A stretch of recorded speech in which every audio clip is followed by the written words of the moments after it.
퍼즐 연쇄살인 사건 용의자로 긴급 체포하겠습니다. Halo guys, balik lagi ke channelnya Mimin. Gimana kabar teman-teman semua? Semoga baik-baik aja ya. Oke, di video kali ini mari kita coba bahas sebuah drama yang berjudul Nine Puzzles. Kira-kira bagaimanakah kisah lengkapnya? Ini dia, by Mimin.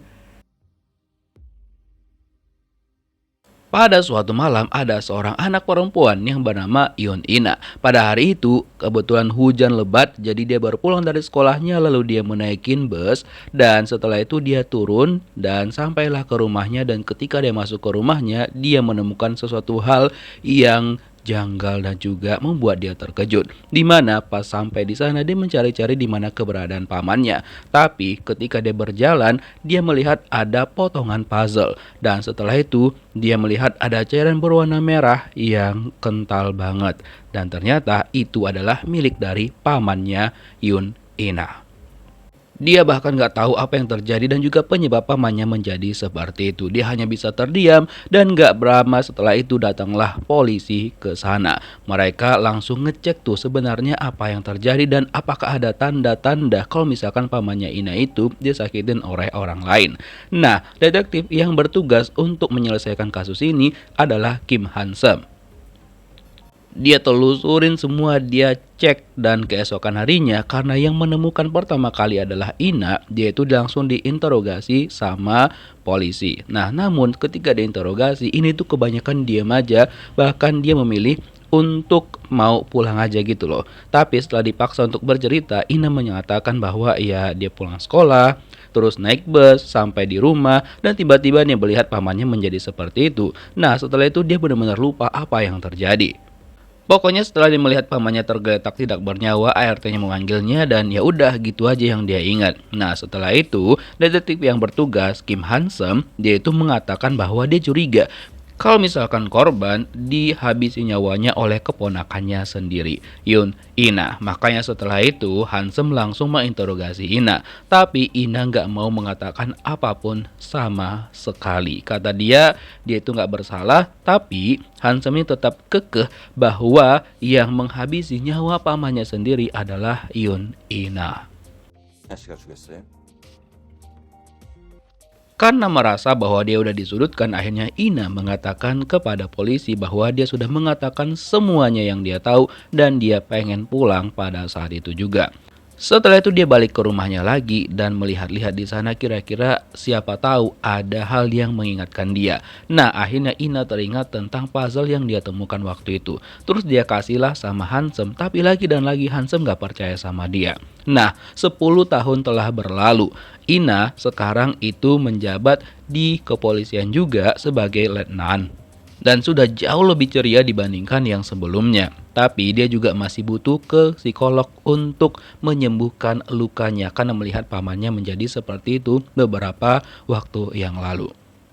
Psikiater yang sering banget ditemuin sama Ina ini bernama Ibu Lee. Pokoknya dialah yang selalu mendengarkan semua ceritanya Ina dari dulu hingga sekarang setelah 10 tahun berlalu. Walaupun Ina bilang dia masih belum bisa tidur dengan nyenyak. Di kantor Ibu Lee ada juga psikiater lain, ya si cowok ini yang bernama Pak Huang. Terus kan Han-seum terlihat menemuin mantan teman sekamarnya Ina. Walaupun udah 10 tahun berlalu, Han-seum masih belum percaya dengan Ina. Dia masih yakin bahwa Ina lah yang menghabisi nyawa pamannya sendiri. Awalnya karena nggak mau kerja sama, jadinya suami dari mantan teman sekamar Ina itu ditangkap sama Han-seum. Nah, setelah mereka tenang, barulah Han-seum mengatakan niatnya ke sana karena dia pengen tahu sebenarnya apa yang terjadi dengan Ina 10 tahun yang lalu. Karena dia masih belum percaya dengan pernyataan dari Ina. Cuma temannya kamarnya Ina itu bilang bahwa ya Ina cuma bilang sama dia kalau misalkan dia itu sebagai alibinya Ina aja. Udah, itu doang. Setelah itu Han-seum menemui Ina dan bilang bahwa dia baru aja bertemu sama mantan teman sekamarnya Ina. Ina bilang, ya udah tanya-tanya aja, toh dia juga tidak akan mengaku dengan hal yang tidak dia lakukan. Maksud Ina di sini adalah dia tidak ada menghabisi pamannya sendiri. By the way, kepala kepolisian di tempat Han-seum bekerja, ya ini dia bernama Hyun Ho-gun, dan ada juga yang ini namanya adalah Tae Dong-gu yang merupakan seorang kapten dan juga Dulunya anak didik dari pamannya Ina. Nah, cuma nggak tahu karakter mereka berdua ini bakal bekerja sama dengan baik atau ada plot twist nantinya. Oh ya, untuk Yun Ina sendiri, dia memang bekerja di kantor kepolisian tapi di bagian profiling orang-orang. Jadi dia itu kayak mengumpulkan profil-profil orang untuk menyelesaikan sebuah kasus gitu. Dan dia juga memiliki tim, ada 3 orang, 4 orang bersama dengan dirinya. Nah, kebetulan pada hari itu mereka sedang menyelesaikan kasus penghilangan nyawa seorang anak. Nah, kebetulan di keluarga itu ada ibu, ayah, abang, dan juga adik. Dan yang kehilangan nyawa itu adalah anak paling kecil ataupun si adik. Nah, menurut Yun Ina, ada sesuatu hal yang aneh nih dari sikap abangnya dan dari juga barang-barang yang Ina lihat dari kamar sang abang. Kemudian Ina langsung membuat skenario nih bagaimana menurut dia sebenarnya kejadian yang terjadi di rumah tersebut. Makanya setelah itu dia mengumpulkan semua data-datanya dan setelah itu dia di kantor bersama dengan rekan-rekannya dia menduga bahwa yang menjadi tersangka utamanya adalah sang abang. Kata Ina, kalau misalnya nggak percaya, oke, dia bakal menginterogasi si abang. Kemudian Ina menginterogasi anak tersebut dan mencoba untuk melakukan pendekatan yang berbeda dengan detektif-detektif lainnya. 이런 사건도 수사해요? Ina biasanya selalu mencoba untuk menjadi teman dengan orang yang lagi diinterogasi sama dia dan seolah-olah mereka itu adalah orang yang sama, orang yang pernah melakukan kesalahan yang sama. Makanya ketika mereka lagi ngobrol, si anak ini keceplosan dan juga memberikan pernyataan yang berbeda. Nah, gara-gara itulah Ina langsung menyimpulkan bahwa si anak ini adalah orang yang menghabisi nyawa adiknya sendiri. Makanya ketika Ina tanya, "Di mana kamu simpan pakaianmu yang berlumuran cairan berwarna merah?" Sang anak langsung mengakui perbuatannya. Rekan-rekan kerjanya Ina itu kayak mengapresiasi banget karena Ina itu bisa membuat sang anak mengaku dengan perbuatannya dia. So, dia dihukum sesuai dengan hukum yang berlaku di sana. Pada malam harinya, Handsome masih mencoba nih untuk mengulang kejadian 10 tahun yang lalu dengan pernyataan-pernyataan yang udah dikatakan sama Yun Ina. Dia coba dari start dari sekolahnya Ina, naik bus, turun dari bus, sampai ke rumahnya Ina.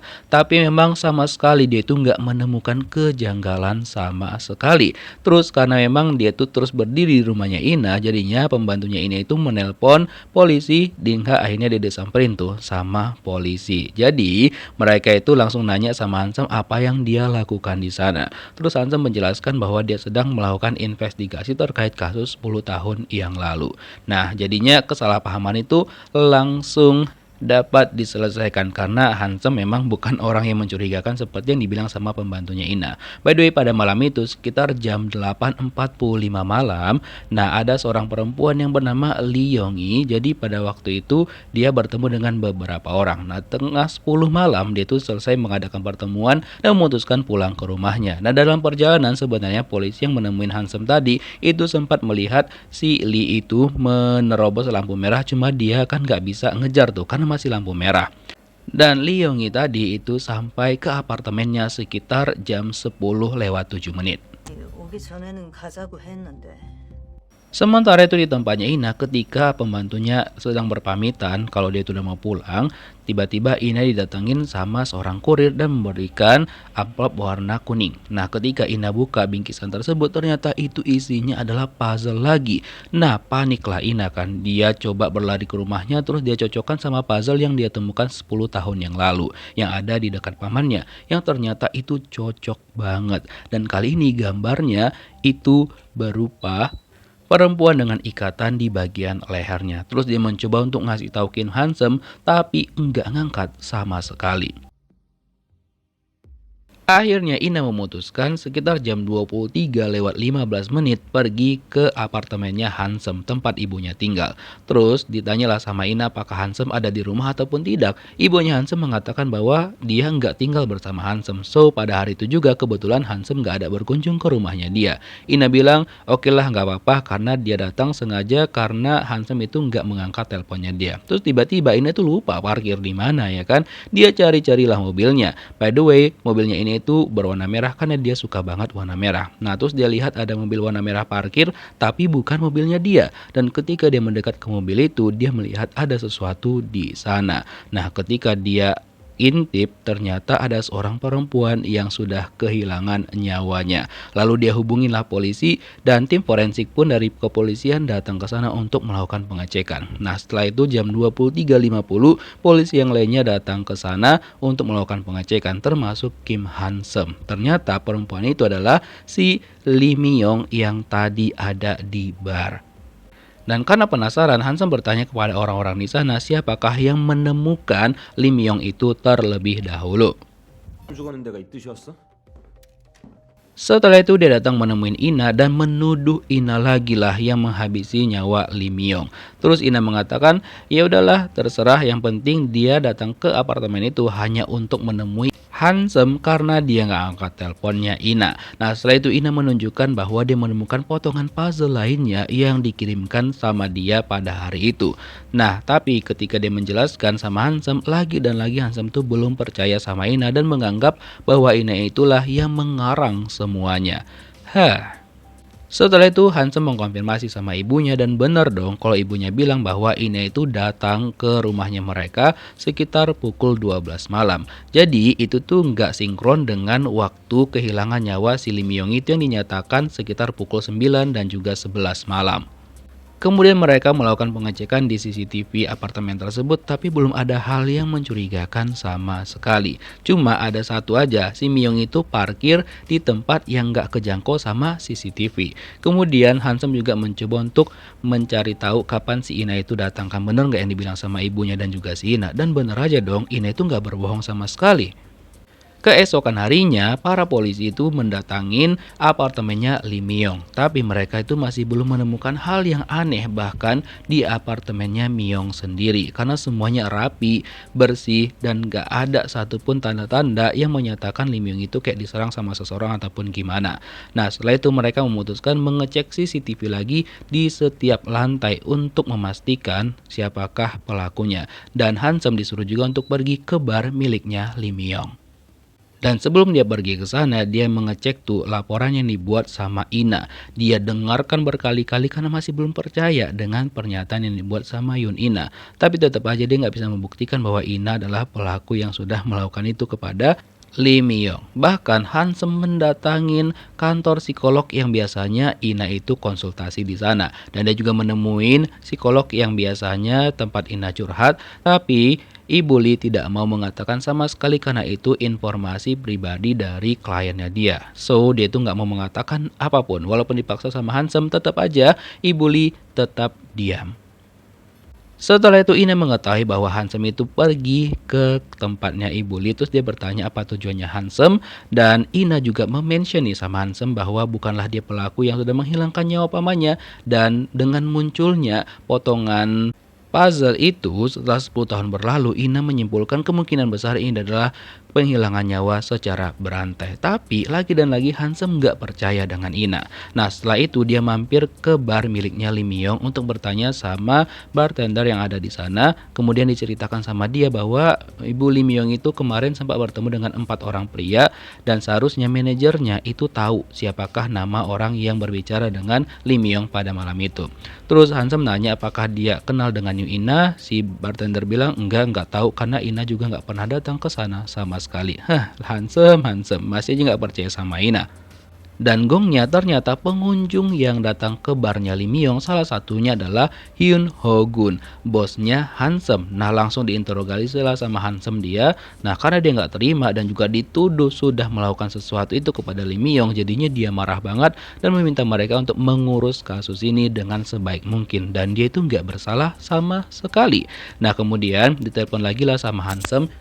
Dengan siapa Pak Hyun Ho Gun itu datang. Nah, kata si cewek tadi kayaknya sama polisi juga deh. Dan kayaknya badannya agak besar gitu. Dan bosnya Hansem, Pak Yang Jung Ho itu mengaku juga bahwa dia pernah mendatangin bar tersebut. Karena menurut pengakuan dia, orang-orang ataupun dari kepolisian itu banyak banget yang datang ke sana. Walaupun hanya sekedar minum aja. Nah, beberapa dari mereka yang namanya itu dicurigain yang pernah datang ke sana dan juga berbicara dengan Lee Myung diinterogasi, tapi nggak ada satupun yang menunjukkan tanda-tanda. 무슨 일이냐?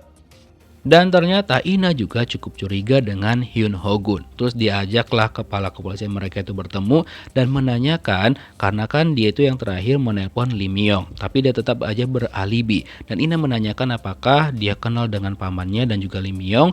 Tapi dia itu nggak ngejawab sama sekali. Ya udah, Ina cuma nanyain itu aja dan dia tahu kalau misalkan kepala kepolisian mereka itu berbohong. Setelah itu dia balik ke rumahnya dan juga mengecek lagi tuh tentang profil-profil pamannya, tapi dia masih belum bisa menemukan apapun. Keesokan harinya keluarlah berita bahwa di barnya Lee Myung, orang yang baru kehilangan nyawanya itu, banyak banget polisi-polisi yang datang ke sana sehingga nama kepolisian itu cukup tercoreng. Jadinya Hansem cukup dibenci di kepolisian gara-gara hal tersebut. Nah, setelah itu bos mereka, si Hyun Go itu menyuruh mereka segera menyelesaikan itu agar nama kepolisian tidak tercoreng lebih jauh lagi. Kalau enggak, mereka semua bakal dia pecat. Wadaw. 식구들이랑 인사도 좀 하고. Setelah itu Hansem pergi menemuin Tae Dong-soo yang dicurigain teman Hyun Go-eun itu ketika dia menemuin si Lee Myung. Nah, tapi ketika ditanya tuh tentang Lee Myung, dia bilang dia nggak tahu sama sekali dan dia juga kesana cuma untuk mesen minuman doang gitu. Jadi ya dia nggak bersalah sama sekali dong tentang hal tersebut. Dan dia juga nggak terima kalau misalkan Hansem mencurigai dia telah menghabisi nyawa Lee Myung. Pokoknya dia nggak ada ikut campur dengan masalah tersebut. Setelah itu Hansem melapor sama bosnya bahwa untuk saat ini masih belum ada hal yang mencurigakan dari orang-orang di kepolisian juga. Cuma kata Pak Yang Jong-hu bahwa ada satu hal yang agak aneh. Kartu akses ke rumahnya Lee Myung itu hilang. Nah, kemungkinan besar pelakunya adalah orang yang kenal dengan Lee Myung. Sementara itu Ina masih berpikir keras nih untuk menyelesaikan teka-teki dari puzzle yang dia temukan. Terus dia mencoba mengulik-ngulik tentang Lee Myung sama pamannya. Kemungkinan besar ada kesamaan di antara kasus tersebut. Nah, kemudian setelah diselesaikan sama Ina, ternyata ya dia masih belum menemukan apapun tentang hal tersebut. Pas dia balik ke rumahnya, si ART-nya itu kan udah menunggu Ina, dan setelah Ina pulang, dia itu memutuskan untuk pulang walaupun hujan lebat, tapi dia tetap pengen tidur di rumahnya. Nah, ketika si bibi ART itu menutup pintunya, Ina tiba-tiba teringat kejadian 10 tahun yang lalu karena kebetulan ada juga musik yang sama yang didengar Ina pada malam itu.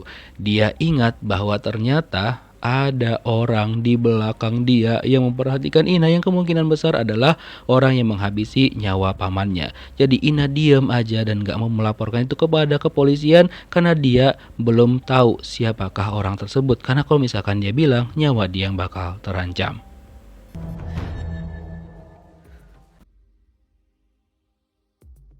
By the way, keesokan harinya tiba-tiba aja Ina bergabung dengan timnya Kim Hansem untuk membantu mereka menyelesaikan kasusnya Lee Myung.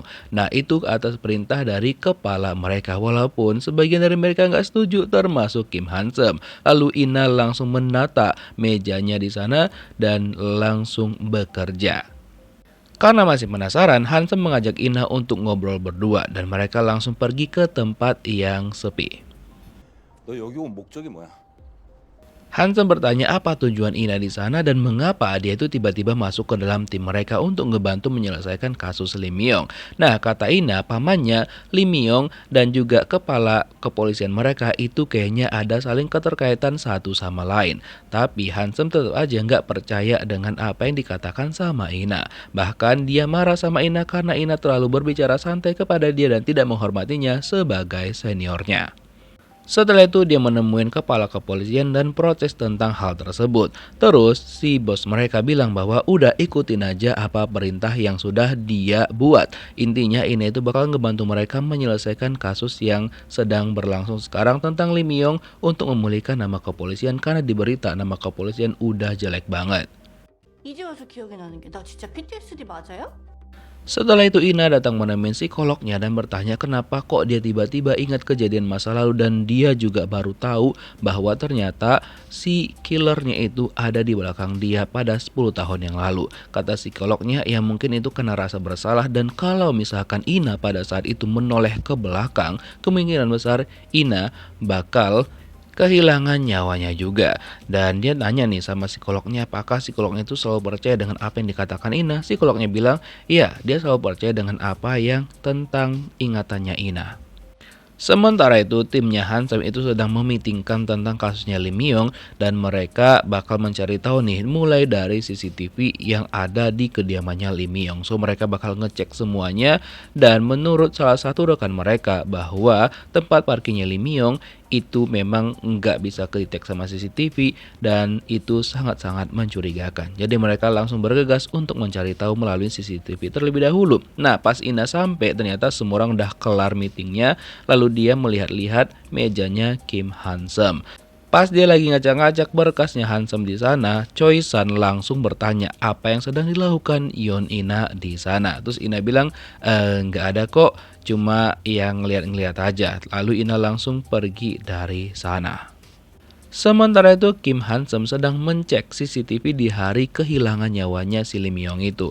Nah ketika itu kan ada CCTV yang mengarah ke mobilnya Lim Myong. Lalu dia ceklah dan diminta dicerahkan tuh. Dan ternyata bener aja dong kalau misalkan Lim Myong itu kayak dicekek sama seseorang menggunakan tali di bagian lehernya. Terus Hansem mencoba mempetakan tuh kemana-mana aja mobilnya Lim Myong pergi.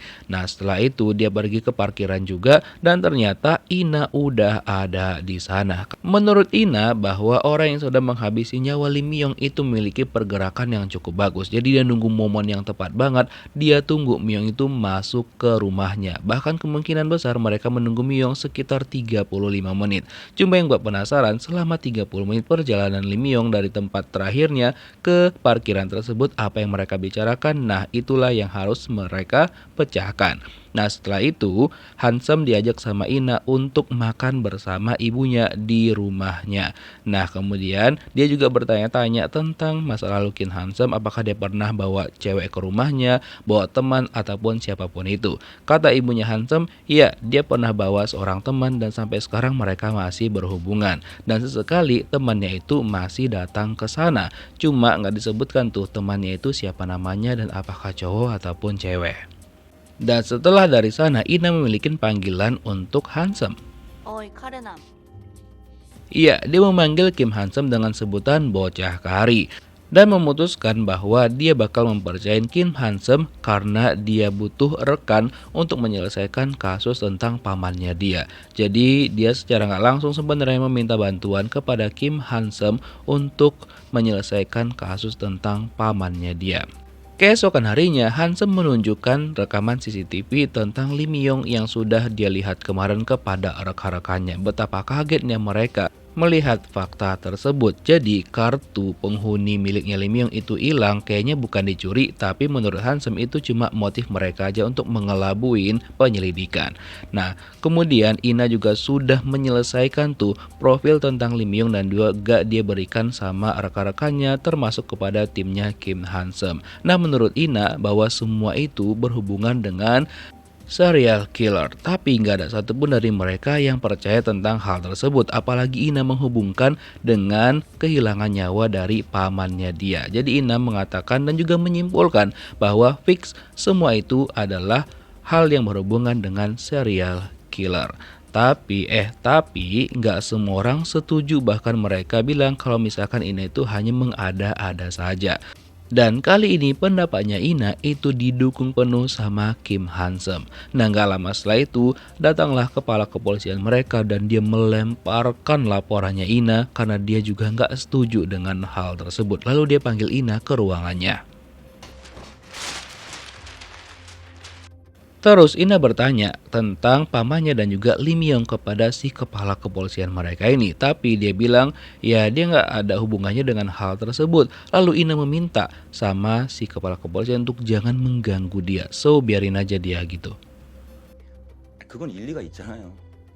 Sementara itu Hansem mengatakan kepada rekan-rekannya bahwa Ina itu ada benarnya juga. Jadi mereka itu harus beneran ngecek keluarganya si Lim Myong untuk menyelesaikan kasus tersebut. Ya akhirnya mereka langsung melakukan penyelidikan kepada beberapa keluarganya Lim Myong yang masih hidup. Terus kan kalian tahu kan si detektif yang cewek ini, dia di bagian tim forensik, tiba-tiba aja dia mendatangin psikolog tempat Ina juga. Nah, bukan dia nyelidikin sesuatu, tapi dia itu pengen konsultasi karena dia masih trauma gara-gara Lee Myung yang seharusnya kan dia bisa nyelamatin pada waktu itu. Keesokan harinya, Hansa memutuskan untuk pergi ke rumah ayahnya Lee Myung dan tiba-tiba aja Ina pengen ikut karena dia juga penasaran banget dengan hal tersebut. Awalnya Hansa disuruh ditemenin sama Choi-san, cuma Hansa bilang udah biar dia pergi sama Yun Ina aja. Setelah itu mereka langsung bergerak ke rumah ayahnya Lee Myung dan sesampainya di sana, 집을 비운 지 꽤 됐는데. ternyata rumah itu tuh udah tampak usang banget dan juga kotor seperti udah lama banget nggak dihuni. Lalu mereka bertanya sama seorang tetangga dan bilang memang udah lama banget nggak dihuni. Dan ayahnya Lee Myung itu dipindahkan ke panti jompo. Lalu mereka langsung bergerak ke panti jompo dan kata perawat di sana bahwa ayahnya Lee Myung itu mengalami demensia. So pasti agak susah ketika diajak untuk ngobrol. Nah, Kim Han-seom itu mencoba nih untuk ngobrol dulu, tapi nggak mau dijawab sama ayahnya Myung. Namun ketika Yun Ina itu menyamar menjadi Myung, dia bilang bahwa dia udah lama banget nggak ketemu sama ayahnya dan beneran dong itu berhasil dan dijawab sama ayahnya Lee Myung. Jadi katanya yang jaket yang dipakai sama ayah Myung itu dikasih sama Lee Myung pada waktu itu. Dan dia pengen request Jajangmyeon, lalu mereka makan berdua dan Ina bertanya tentang pamannya. Nah, si kakek ngejawab bahwa ya dia kenal dengan orang itu dan dia nggak suka. Katanya gara-gara dialah Myung itu jadi berubah. Dan dia benci banget si cowok itu, bahkan dia nggak suka lihat wajahnya. Nah, Kim Han-seom itu memanfaatkan kesempatan lain untuk mencari tahu kira-kira siapakah yang nganterin ayahnya Myung ke sana. Kata perawatnya ada saudaranya. Ya udah didatengin lah sama Han-seom si sepupunya Myung itu. Lalu disampaikan sama sepupunya bahwa In Myung itu emang udah lama banget gak jumpa sama ayahnya dan ketika dia datang sama ayahnya tiba-tiba aja sikapnya itu kayak berubah banget. Waktu itu memang ada seorang cowok yang datang sama dia dan gak disukain sama ayahnya Myung dan itu kata sepupunya bukan polisi, hanya warga sipil biasa aja, cuma ayah Myung tuh gak suka sama dia. Nah setelah itu Hansa memutuskan untuk pergi ke rumahnya Myung. Nah, ketika itu pas sampai di sana, ternyata Yun Ina itu juga udah sampai di sana dong. Dan dia juga penasaran sebenarnya apa yang terjadi di rumah itu dan mungkin mereka bisa menemukan sesuatu. Nah, setelah dicek sama Ina, ya kan, dia menemukan beberapa berkas di sana termasuk foto-foto. Dan ada satu orang yang mereka itu penasaran nih dengan sosok laki-laki yang ada di foto tersebut. Mungkin itu ada hubungannya dengan Lee Myung. Lalu mereka carilah siapa sosok dari pria tersebut karena kan namanya mereka belum tahu tuh siapa. Nah, Hansa memiliki sebuah ide. Dia bertanya sama si bartender yang cewek di tempat kerjanya Myung. Dia bertanya tentang laki-laki yang ada di foto tersebut dan bener aja dong si bartender itu tahu sosok tersebut. Cuma dia tuh lupa namanya siapa. Tapi untung aja dia punya kartu namanya dan di hari itu memang dia itu menemuin Myung dan dia sempat dekat sama Myung. Tapi beberapa saat kemudian mereka itu berantem hebat. Nah, itu sikap dari si cowok tersebut benar-benar mengerikan banget, kata si bartender. Kemudian dia juga bilang bahwa apartemennya Myung itu adalah punya si cowok itu. Dia kayak ngeklaim gitu loh. Dan nama si cowok itu adalah Kang Chimok.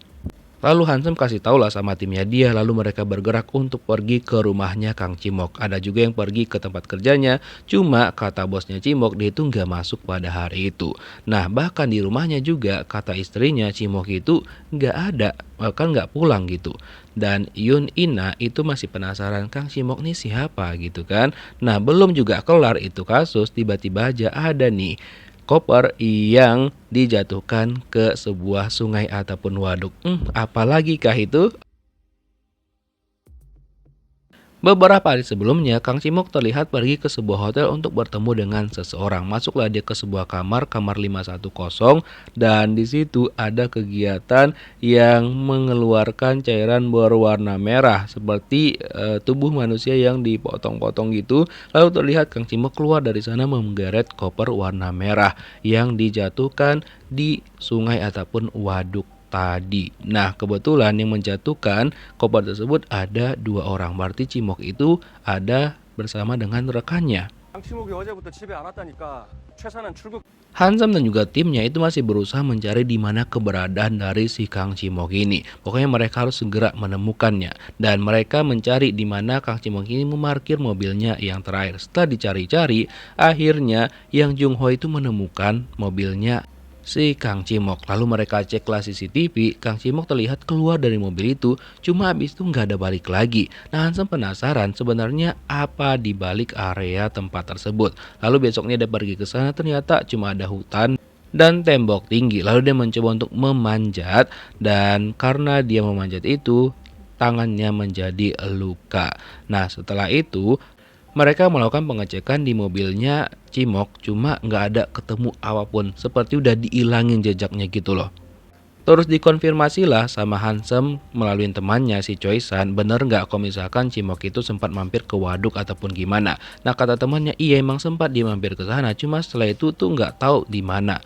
Nah, kemudian diajaklah sama Jung Ho untuk mampir ke waduk, cuma di situ tuh nggak ada tempat mancing. Nah, terus kemana kasih Cimok ini? Lalu mereka lihat dari kejauhan ada sebuah hotel, namanya Ye Hotel. Nah, masuklah mereka ke sana dan dicari sama Hansam, apakah betul ada Kang Cimok berkunjung ke sana? Kata petugas hotelnya ada, dia cuma menginap 1 malam aja di kamar 510. Lalu masuklah Hansam ke sana dan dia meminta izin untuk mengecek ruangan tersebut, yang ternyata ruangan itu berbau busuk. Dan diceklah sama Hansam ke toiletnya, sebenarnya apa yang terjadi di dalam ruangan tersebut. Dan ketika dia lihat-lihat, nah ketemulah dia ada cairan yang berwarna merah yang belum dibersihkan sama pelakunya. Lalu dia panggillah tim forensik, dan setelah itu mereka cek dan ditetapkanlah kamar itu sebagai tempat lokasi kejadian penghilangan nyawa. Nah, kemudian Hansam ngecek tuh ke waduk dan dia menemukan ada bekas geretan koper dan juga ada perahu yang mencurigakan di sana. Nah, langsunglah datang pihak kepolisian dan juga tim forensik ke danau ataupun waduk itu. Mereka melakukan pengecekan dan masuk ke dalam air juga. Dan sementara itu Ina pergi ke kamar yang dimasukin sama Kang Cimok dan dia pun langsung melakukan pengecekan juga. Nah, sementara itu akhirnya koper merah itu ditemukan dan langsung dibuka sama Kim Hansam. Dan kalian tahu apa isinya? Iya, potongan-potongan tubuh manusia, cuma kepalanya nggak ada. Jadi mereka harus segera menemukan kepala tersebut dan mereka berpencar. 근데 강치목은 아니야? Terus kan Ina mengatakan bahwa dia memiliki pendapat yang sedikit berbeda. Menurut Ina bahwa orang yang sudah menghabisi nyawa Lee Myung bukanlah Kang Cimok.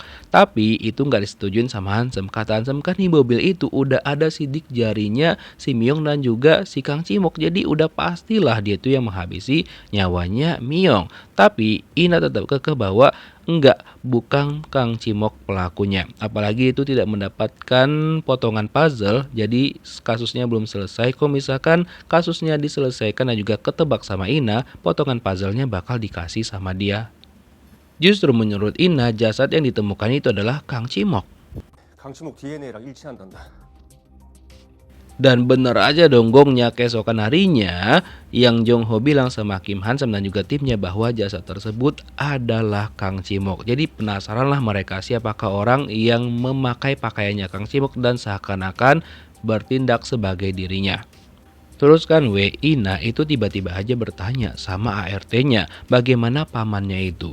Dan apakah pamannya pernah tiba-tiba aja sikapnya berubah. Nah, kata ART-nya pamannya itu sikapnya berubah ketika orang tuanya Ina itu kehilangan nyawa mereka. Nah, saat itulah pamannya Ina itu sikapnya berubah dan tiba-tiba aja mengundurkan diri dari kepolisian. Nah, keesokan harinya Ina seperti biasa konsul sama psikolognya dan dia bertemu juga dengan rekan sesama kepolisiannya, yaitu si Mbak ini yang tiba-tiba aja loh kok tiba-tiba dia konsul di sana. Ada apa nih? Dan sementara itu di kantor kepolisian, istrinya Kang Cimok itu didatangkan untuk dilakukan interogasi. Nah, kata dia nggak tahu kalau misalkan suaminya itu nggak pulang pada malam itu, padahal katanya seharusnya pulang gitu. Jadi interogasi itu sama sekali belum membuahkan hasil. Nah, setelah itu Ina balik ke kantornya dan memberikan kepada rekan-rekannya beberapa kopi untuk mereka minum.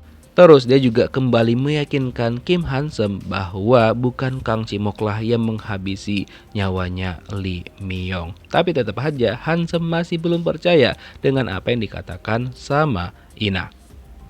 Setelah itu Ina memutuskan untuk pergi menemui istrinya Kang Cimok. Nah, masuklah dia ke dalam rumahnya dan seperti biasa triknya Ina ini adalah mencoba untuk masuk dan juga lebih akrab nih dengan lawan bicaranya. Dan dari hasil pembicaraannya dengan istri Kang Cimok, dia sebenarnya agak curiga nih dengan istrinya Cimok ini. Ditambah lagi, ternyata dari nikah sampai sekarang Cimok sama istrinya itu tidak tidur dalam satu kamar. Alasan istrinya karena dia nggak bisa tidur kalau misalkan ada orang lain di sampingnya dia. Ngapain nikah, Mbak? Dan setelah tahu jawaban dari percakapan yang sudah mereka lakukan, Ina memutuskan pamit dari sana. Everyone, 다들 잘 지내셨죠? 윤경이 Setelah itu dia balik ke kantornya dan bertemu dengan rekan satu timnya. Lalu seperti biasa mereka bakal melakukan kayak sejenis drama gitu agar mereka bisa memecahkan kasusnya. Seolah-olah Ina adalah pelakunya dan teman-temannya ini adalah interviewernya ataupun orang yang menginvestigasi dia.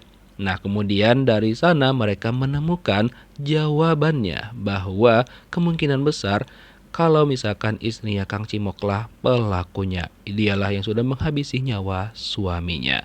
Nah, setelah mendapatkan jawaban tersebut, Ina langsung mengatakan kepada Kim Hansem. Cuma Hansem pada saat itu kagak angkat teleponnya Ina. Ya sudah, Ina mampir ke rumahnya Hansem, lalu dia mencoba masuk ke dalam rumahnya Hansem yang ternyata kode rumah mereka itu sama, yaitu di tanggal hari pamannya Ina itu kehilangan nyawanya. Gak lama setelah itu sampailah Kim Hansem ke rumahnya. 왔어? 뭐하냐 여기서?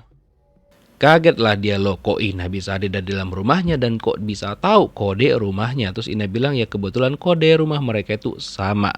Nah, kemudian Ina juga menyampaikan sama Hansem bahwa dia udah tahu siapakah orang yang menghabisi nyawa Kang Cimok. Ya, itu adalah istrinya sendiri. Walaupun Kim Hansem masih agak ragu, tapi dia bilang sama Ina, oke, ya udah besok kita panggil istrinya si Kang Cimok untuk diinterogasi. Nah, yang membuat Ina curiga adalah karena istrinya Kang Cimok itu nggak ada nanya tentang suaminya sama sekali. Jadi kayak dia udah tahu gitu loh. Ya udah dipanggil lah keesokan harinya istrinya Kang Cimok lalu diinterogasi lagi. Tapi dari sini itu tuh dia nggak mau ngaku dan dia malah kayak playing victim gitu loh. Dibilang sama dia, ini ceritanya aku dijadikan tersangka nih gara-gara hal tersebut gitu kan. Nah terus Hansem bilang enggak kok, hanya dugaan sementara aja dan wajar aja dong kok misalkan istrinya dicurigain karena istrinya adalah orang yang terdekat dari Kang Cimok. Terus istri Cimok bilang bahwa dia memang sempat ada mantan pacar yang mungkin itu adalah orang yang kemungkinan besar menghabisi nyawanya Cimok. Dijumpainlah sama Hansem si mantan pacarnya istri Cimok ini dan tangannya dia itu ada luka di bagian telapak tangannya dan mirip bekas lukanya dengan Hansem ketika dia memanjat tembok yang kemarin. Nah, di sini Hansem nggak perlu nih banyak kata-kata. Dia udah curiga dan juga paham kalau misalkan orang itu adalah pelakunya. Ya udah dia sampaikanlah sama timnya dia dan mereka menyusun rencana bagaimana caranya membuat dua orang itu mengaku. Terus kata Ina, "Idah, kita buat aja mereka saling menyalahkan. Itu bakal berhasil banget." Oke, mereka menyetujuin rencananya Ina dan keesokan hari jadi datangin lagi lah itu istrinya Cimok dan juga mantan pacarnya. Nah terus dibuatlah mereka itu saling menjatuhkan satu sama lain. Dibilang sama Hansem sama mantan pacar istrinya Cimok itu kalau misalkan di ruangan sebelah istrinya Cimok menyalahkan dia atas kehilangan nyawanya si Cimok. Dan Ina mengatakan hal yang sama juga kepada istrinya Cimok ini.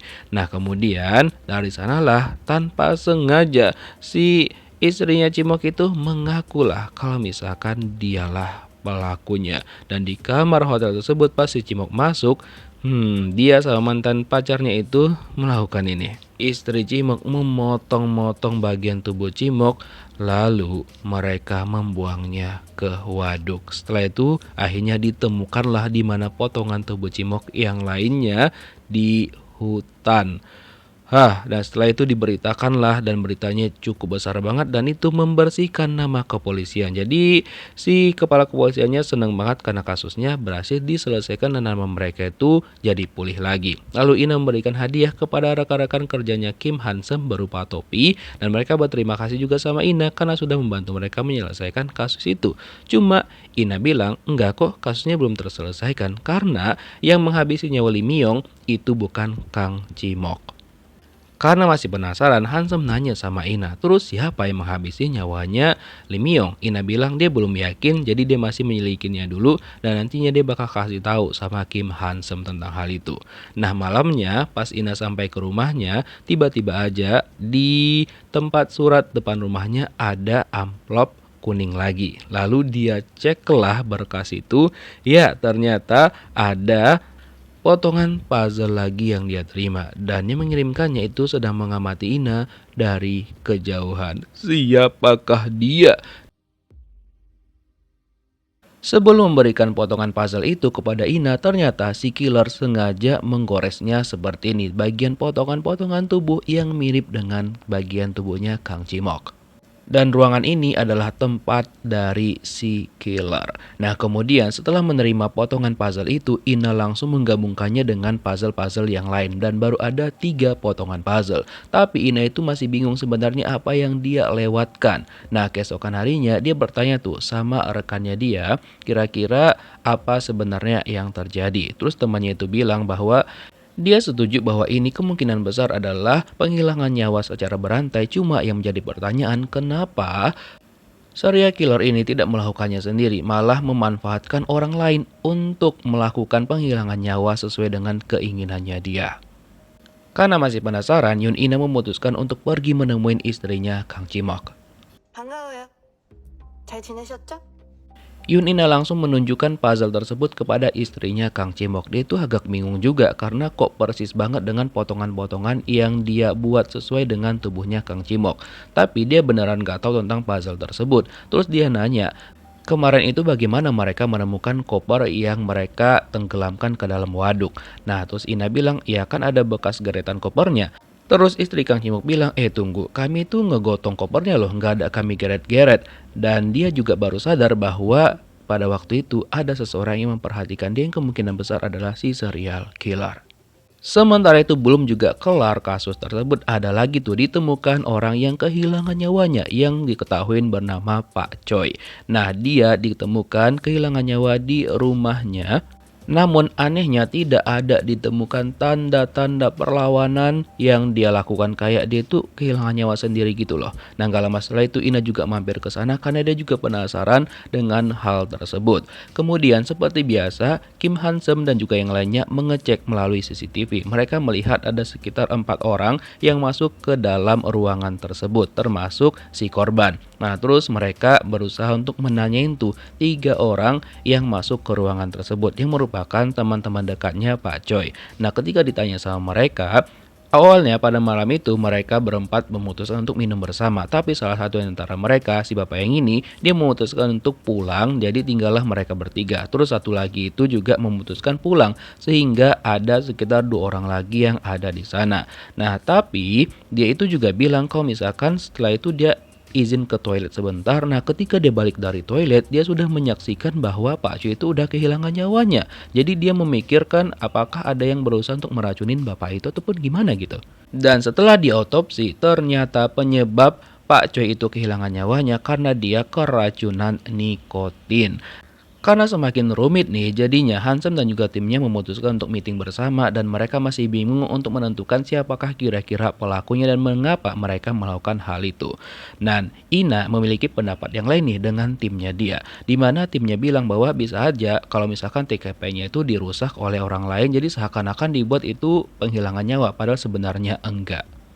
Oleh karena itu, Ina pergi ke tempatnya Hansem dan mengajak dia untuk mencoba menyelesaikan kasus yang sekarang ini. Jadi seperti biasa, Ina itu seolah-olah menjadi korban dan juga pelaku. Dan sekarang dia memanfaatkan Kim Hansem sebagai rekannya, dan Kim Hansem yang bertindak sebagai teman-temannya Pak Choi dan Inala sebagai Pak Choi. Jadi mereka melakukan ini, siapa tahu dari sana mereka bisa menentukan siapakah kira-kira pelakunya yang sudah menghilangkan nyawa Pak Choi. Tapi setelah diskusi panjang, Ina dan juga Hansem belum bisa memutuskan siapakah pelakunya. Tapi Ina memiliki sebuah ide nih, gimana kalau misalkan Pak Choi itu memiliki dendam sama 3 orang temannya. Jadi pasti ada suatu alasan yang membuat Pak Choi itu pengen menghabisi nyawa 3 orang temannya dan juga emosi sama mereka bertiga. Nah, keesokan harinya Hansem kan ingat tuh kalau misalkan ada seseorang yang berprofesi sebagai petugas kebersihan yang juga keluar masuk tempatnya Pak Choi. Lalu dipanggillah dia, cuma si petugas kebersihan bilang dia nggak ada hubungannya dengan meninggoynya Pak Choi. Cuma dia bertanya nih, apakah Hansem dan juga timnya tahu yang terjadi setahun yang lalu dengan anaknya Pak Choi. Jadi dia meminta sama mereka untuk mengulik tentang kasus tersebut. Mungkin hal itu berhubungan dengan kasus yang sedang mereka teliti saat ini. Jadi ya udah, akhirnya Kim Hansem itu memutuskan untuk mencari tahu tentang hal tersebut. Nah, keesokan harinya Ina konsultasi nih sama psikolognya, mungkin dengan konsultasi dia bisa menemukan jawaban. Jadi Ina itu masih bingung nih tentang motif dari Pak Choi ini, apakah memang dia menghilangkan nyawa sendiri atau ada orang lain yang menghilangkan nyawanya. Jadi psikolognya Ina menyarankan untuk mengganti caranya Ina. Yang awalnya kan biasanya dia itu bertindak sebagai pelakunya, tapi sekarang coba aja deh sebagai korbannya. Mungkin bakal ketemu jawabannya. 부터 이걸 주목해야 됐었어. Setelah itu, Ina dan juga Hansem memutuskan untuk pergi ke rumah lamanya Pak Choi. Nah, yang anehnya ketika mereka masuk ke dalam rumah itu kayak bersih banget dan juga rapi. Seakan-akan kayak itu udah disiapin gitu loh. Dan untuk rumah yang udah ditinggalkan puluhan tahun itu tuh kayak gak make sense. Setelah itu mereka langsung membahas tentang hal yang terjadi kepada anaknya Pak Choi 1 tahun yang lalu. Ditambah lagi kan Pak Choi itu sudah mencoba beberapa kali untuk menghilangkan nyawanya sendiri. Jadi Ina langsung berusaha menyimpulkan kayaknya semua itu udah diatur sama Pak Choi deh. Jadinya 3 orang rekan Pak Choi dipanggil lagi tuh keesokan harinya dan ditanya sama Hansem apakah ada alasan Pak Choi itu ngebenci mereka dan berusaha untuk menghilangkan nyawa teman-temannya ini. Nah, akhirnya dibocorkanlah sama mereka 1 tahun yang lalu pada saat anaknya Pak Choi itu mulai bekerja di kantor mereka juga, di perusahaan tempat mereka bekerja. Nah, pada hari itu tiba-tiba aja anaknya Pak Choi mengalami kecelakaan kerja. Dan kejadian itulah yang dimaksud sama si bapak petugas kebersihan. Makanya dia itu meminta sama Hansem dan juga timnya untuk menyelidikin hal itu bagaimana terjadi. Nah, ceritanya pada waktu itu kan anaknya Pak Choi itu lagi bekerja seperti biasa dan dia kan lagi magang tuh pada saat itu. Cuma salah satu rekannya Pak Choi itu meninggalkan dia dan membiarkan dia bekerja sendirian. Nah, sedangkan teman-teman yang lainnya 3 orang ini mereka memutuskan untuk minum dan juga makan bersama. Tapi setelah itu mereka mendengarkan teriakan anak Pak Choi. Ternyata anaknya Pak Choi itu mengalami kecelakaan kerja dan tangannya tersangkut di mesin ini. Sebenarnya salah satu di antara mereka pengen melaporkannya ke rumah sakit cuma dilarang sama yang lainnya. Katanya harus melaporkan ke bos mereka dulu. Cuma bosnya nggak ngangkat telepon pada saat itu. Nah, karena terlalu lama mereka melaporkannya, jadinya anak Pak Choi kehilangan banyak cairan berwarna merah dan dia akhirnya kehilangan nyawanya. Nah, jadi menurut Hansem dan juga timnya kayaknya gara-gara itu deh Pak Choi itu dendam sama mereka. Jadi Pak Choi itu sebenarnya pengen berniat untuk menghilangkan nyawa mereka berempat sekaligus. Jadi Pak Choi itu mencampurkan nikotin ke alkohol yang bakal mereka minum pada malam itu. Nah, dia simpanlah di kulkas, jadi mereka minum alkohol yang mereka beli dulu. Dan salah satu di antara mereka itu memutuskan untuk pulang, terus satunya lagi juga pulang. Nah, tinggallah 2 orang di sana, Pak Choi sama temannya ini. Terus temannya memutuskan untuk mengambil alkohol yang dibilang Pak Choi ada di kulkas, dikasih sama dia, dan dia suruh Pak Choi minum terlebih dahulu, karena dia mau ke toilet dulu. Nah, setelah berpikir lagi, Pak Choi ini gak tega menghabisi nyawa teman-temannya dan akhirnya dia memutuskan untuk meminumnya sendiri hingga akhirnya dia kehilangan nyawanya.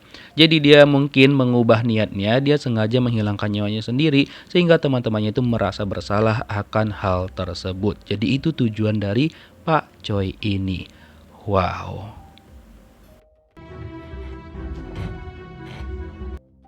Tapi Ina itu masih nggak terima kalau misalkan Pak Choi memiliki niat yang kayak gitu. Terus psikolog Ina menjelaskan, ya emang ada tipikal dua orang. Mungkin Pak Choi ini emang tipikal yang hatinya lembut banget, jadi dia nggak tega untuk menghabisi nyawa teman-temannya, sehingga dia memutuskan menghabisi nyawanya sendiri. Tapi dengan memberikan sanksi sosial seperti itu kepada teman-temannya, sanksi berupa kayak rasa bersalah atas apa yang terjadi kepada Pak Choi-nya gitu. Jadi mungkin Pak Choi ini menginginkan lebih dari sekedar balas dendam. Jadi seperti yang udah aku bilang tadi, Pak Choi menginginkan kayak sanksi sosial gitu loh sama teman-temannya dalam kurun waktu yang lama. Setelah itu Ina menyampaikan sama Hansem bahwa sudah dikonfirmasi bahwa Pak Choi memang mengakhiri nyawanya sendiri dan juga pengen memberikan sanksi sosial kepada teman-temannya.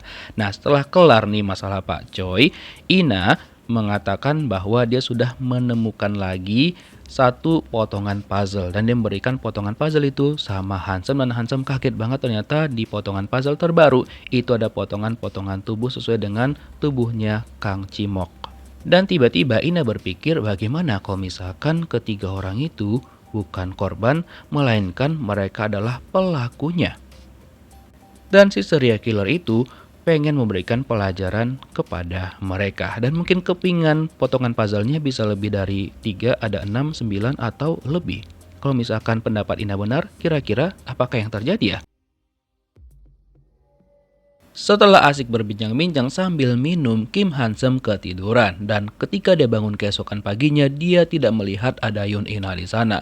Tapi kemudian ada orang yang membuka pintu rumahnya yang ternyata itu adalah Ina yang membawa barang-barangnya. Terus ketika diingat-ingat sama Hansem, ketika dia mabuk kemarin, Ina itu kan meminta bekerja sama dengan Hansem dan menjadikan rumahnya Hansem sebagai markas mereka. Dan hal itu disetujuin sama Kim Hansem, makanya Ina ngebawa barang-barangnya ke sana. Setelah itu Ina langsung menata barangnya dan mulai mencari tahu sebenarnya ada kaitan apakah pamannya Ina dengan korban-korban yang lainnya. Karena itu semua berhubungan dengan puzzle-puzzle yang dia terima. Sampai-sampai Ina sempat berpikir apakah terjadi sesuatu sama pamannya gara-gara pamannya pernah menghabisi nyawa orang lain.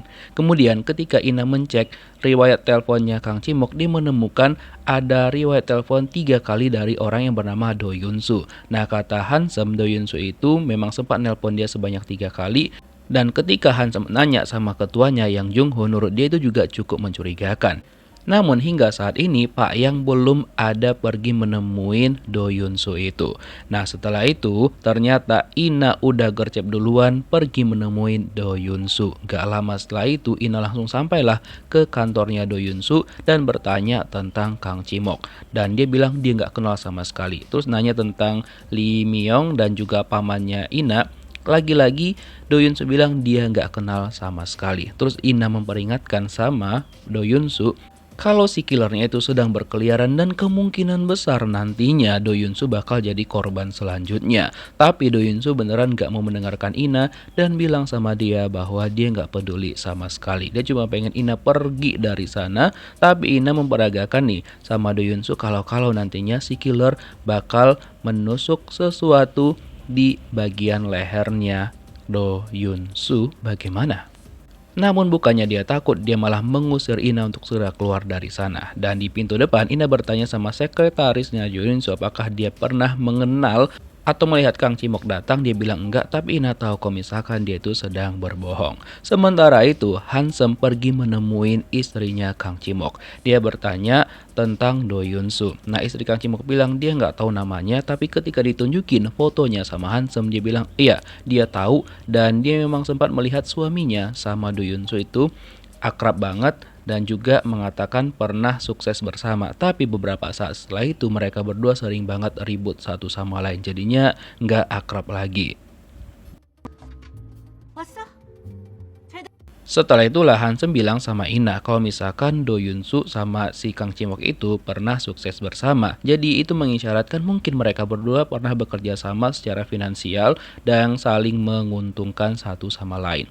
Nah setelah itu tiba-tiba aja Hansem dikabarkan sama Pak Yang kalau misalkan Do Yun Soo itu sudah kehilangan nyawanya. Langsung mereka lah ke TKP dan itu aneh banget dikatakan sama sekretarisnya dia bahwa dia itu awalnya nungguin Pak Do Yunsu keluar mau meeting cuma kok keluar-keluar, dan ketika dia cek Do Yunsu udah dalam keadaan yang seperti ini.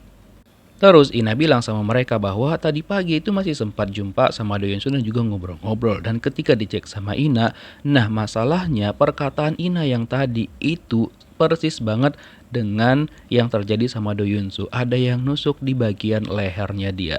So berarti killernya itu sedang mengawasi Ina dan juga menurutin perkataan Ina kepada Do Yunsu karena mirip banget posisinya. Dan yang paling aneh adalah rekaman CCTV di lantai 30 semuanya dihapus.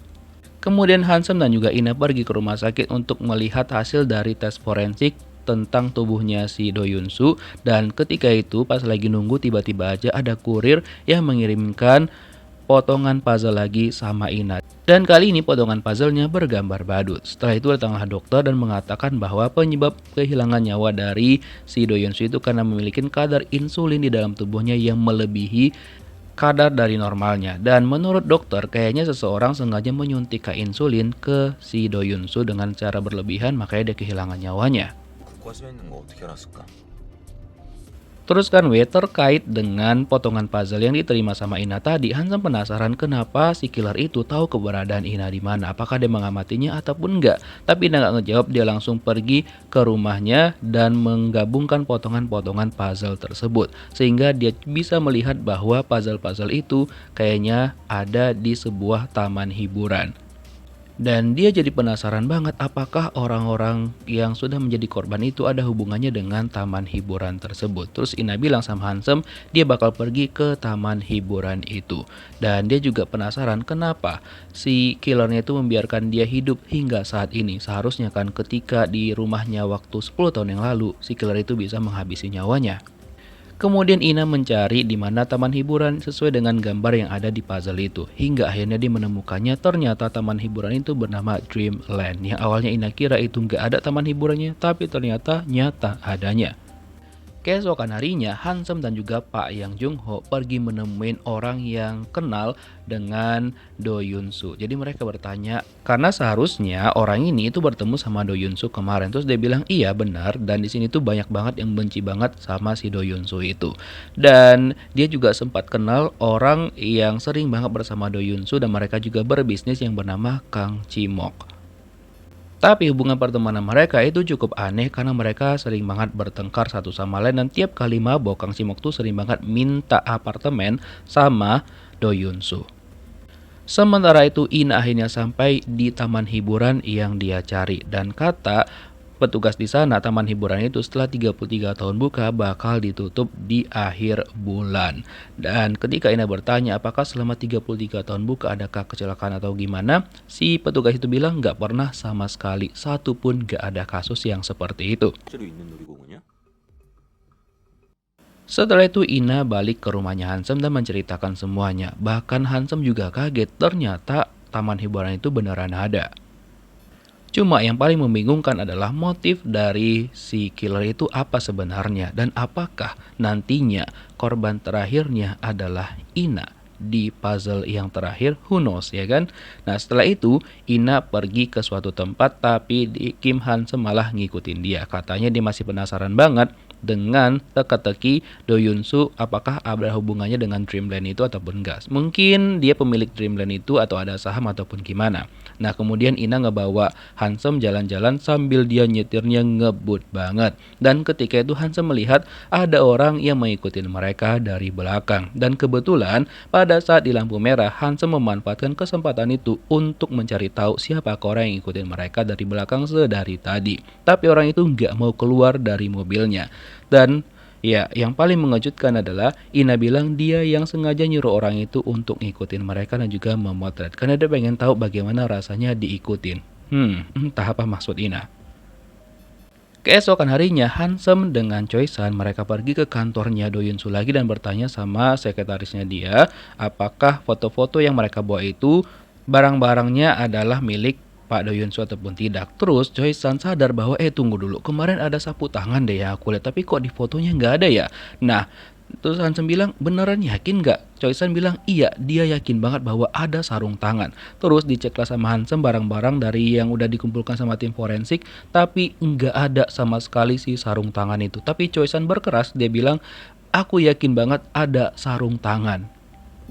Tapi entah kemana tuh sekarang si sarung tangan. Kemudian Hansen menceritakan semuanya kepada kaptennya yang Chung Ho. Terus dia meminta Hansen untuk menyelidikin lagi karena mungkin ada suatu hal yang janggal di sana, terutama tentang sarung tangan tersebut. Jadi mereka harus nyelidikin lebih dalam lagi. Setelah itu malamnya Hansen menelpon Ina, cuma nggak dijawab sama sekali. Terus tiba-tiba dia mendapatkan pesan dari Ina untuk pergi ke sebuah apartemen miliknya Lee Myung yang Ina udah tahu aja tuh passwordnya. Kemudian Hansen langsung datang ke sana dan ternyata Yun Ina itu mengatakan sama Hansen bahwa akhirnya dia menemukan hubungan antara Myung, Chimok, dan juga Yunsu. Ya, apartemen yang sedang mereka datangin ini. Ternyata kepemilikannya itu adalah mereka bertiga. Kayak ganti-gantian gitu loh. Jadi kemungkinan besar mereka bertiga itu dihabisi nyawanya oleh satu orang yang sama. Cuma siapakah dia? Who knows? Setelah mengetahui bahwa unit 5802 di The One City itu ada hubungannya dengan Kang Chimok, Lee Myung, dan juga Do Yunsu, akhirnya Ina mencoba memetakan kira-kira kenapa apartemen tersebut bisa dalam 3 orang kepemilikan dalam kurun waktu yang sangat-sangat singkat banget, dimana itu sebenarnya miliknya Do Yunsu. Bahkan dia punya 13 unit di sana, tapi 12-nya diserahkan sama keluarganya. Tapi kenapa satu unit itu diserahkan sama Lee Myung dan juga Kang Chimok? Namun hingga saat ini, Ina dan juga Hansen masih belum bisa memecahkan misteri tersebut. Kemudian yang jadi pertanyaan lagi adalah apa hubungan mereka bertiga dengan pamannya Ina. Kemudian Hansen mengatakan kemungkinan besar pamannya Ina itu menutupin sebuah kasus dari mereka bertiga, makanya dia itu menjadi terlibat. Cuma kasus apa yang dia tutupin dari mereka bertiga? Dan ketika Ina dan juga Hansen menggabungkan potongan-potongan puzzle tersebut, memang semuanya gambar di sana berhubungan dengan bagaimana keempat korban kehilangan nyawa mereka.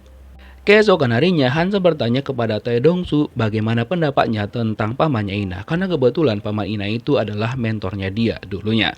Nah, jadi menurut dia paman Ina itu adalah orang yang hebat banget. Bahkan dia menjadi ketua kepolisian yang usia termuda pada saat itu. Cuma karena ada sebuah kasus yang sedang ditutupin, jadinya dia kayak ditumbalkan gitu. Nah, gara-gara itulah dia akhirnya mengundurkan diri. Teruskan ketika Ina selesai konsultasi dengan psikiaternya dia berpapasan dengan Namnari. Nah, pada waktu itu Namnari menceritakan sama Ina bahwa pada malam waktu itu sebelum si Lim Myung itu kehilangan nyawanya, dia melihat Lim Myung. 사건 당일에 이명 시차를 봤다고요? Tapi karena kondisinya pada waktu itu lagi lampu merah, jadinya dia nggak berani untuk menerobos juga. Jadi dia bilang Lee Myung tuh menerobos dan kecepatan yang tinggi banget. Jadi menurut Ina sebenarnya Lee Myung itu lagi menunjukkan tanda meminta tolong kepada Namnari. Cuma Namnarinya yang nggak peka pada waktu itu. Dan Nari juga mengatakan bahwa dia nggak bisa melihat ke dalam karena kacanya terlalu gelap. Ya, jadi dia benar-benar menyesal banget atas kejadian yang menimpa Lee Myung. Makanya dia agak trauma dan pergilah dia ke psikiater. Setelah itu Ina dan juga Hansen pergi ke kepolisian untuk meminta catatan-catatan terkait tentang pamannya Ina. Siapa tahu mereka bisa menemukan sesuatu alasan yang bisa dijadikan kenapa pamannya Ina itu bisa benar-benar terlibat dengan 3 orang itu. Nah, akhirnya mereka menemukan tuh catatan di mana pamannya Ina itu ternyata mengundurkan diri karena ada sebuah kasus pencemaran nama baik. Makanya Hansen mengajak Ina setelah itu untuk pergi mengunjungi keluarga korban. Dan dalam perjalanan Hansen menceritakan sama Ina tentang sapu tangan yang ditemukan di tempatnya Do Yunsu, cuma yang tiba-tiba menghilang. Cuma nggak tahu tuh sapu tangan itu kemana sekarang. Dan mereka harus mencari tahu siapakah orang-orang yang mengambil sapu tangan tersebut. Oke, nah sampailah mereka di rumah korban yang melaporkan pencemaran nama baik yang kasusnya ditanganin sama paman Ina pada waktu itu. Jadi diceritakanlah sama si keluarga korban bahwa kakaknya itu dulunya difitnah sama kepolisian dan juga wartawan. Nah, karena nggak terima dengan hal itu, makanya dia melaporkan pencemaran nama baik. Cuma si wartawan sama pamannya Ina mereka berdua sama-sama kehilangan nyawa mereka. By the way, si wartawan itu bernama Lee Gang Hyun. Makanya setelah itu Hansem dan juga Ina sama-sama mencari tahu sebenarnya apa yang terjadi dengan si Lee Gang Hyun ini dan mengapa dia diinformasikan mengakhiri hidupnya sendiri. Ya udah, mereka menemuin kepolisian yang mengurus tentang kasus tersebut, lalu mereka ceklah berkas-berkasnya dan tahu yang mereka temukan sangat-sangat membagongkan. Orang yang sering dihubungin sama Lee Gang Hyun bernama Oh Chol Jin, cuma yang paling membagongkan adalah di samping jasadnya Lee Gang Hyun ditemukan potongan puzzle. So bukan pamannya Ina korban pertama, melainkan Lee Gang Hyun ini. Jadinya Ina sama Hansem balik ke rumahnya Hansem untuk mencoba menyelesaikan semua ini bagaimana. Karena ternyata bukan pamannya Ina korban pertama, melainkan si Lee Gang Hyun.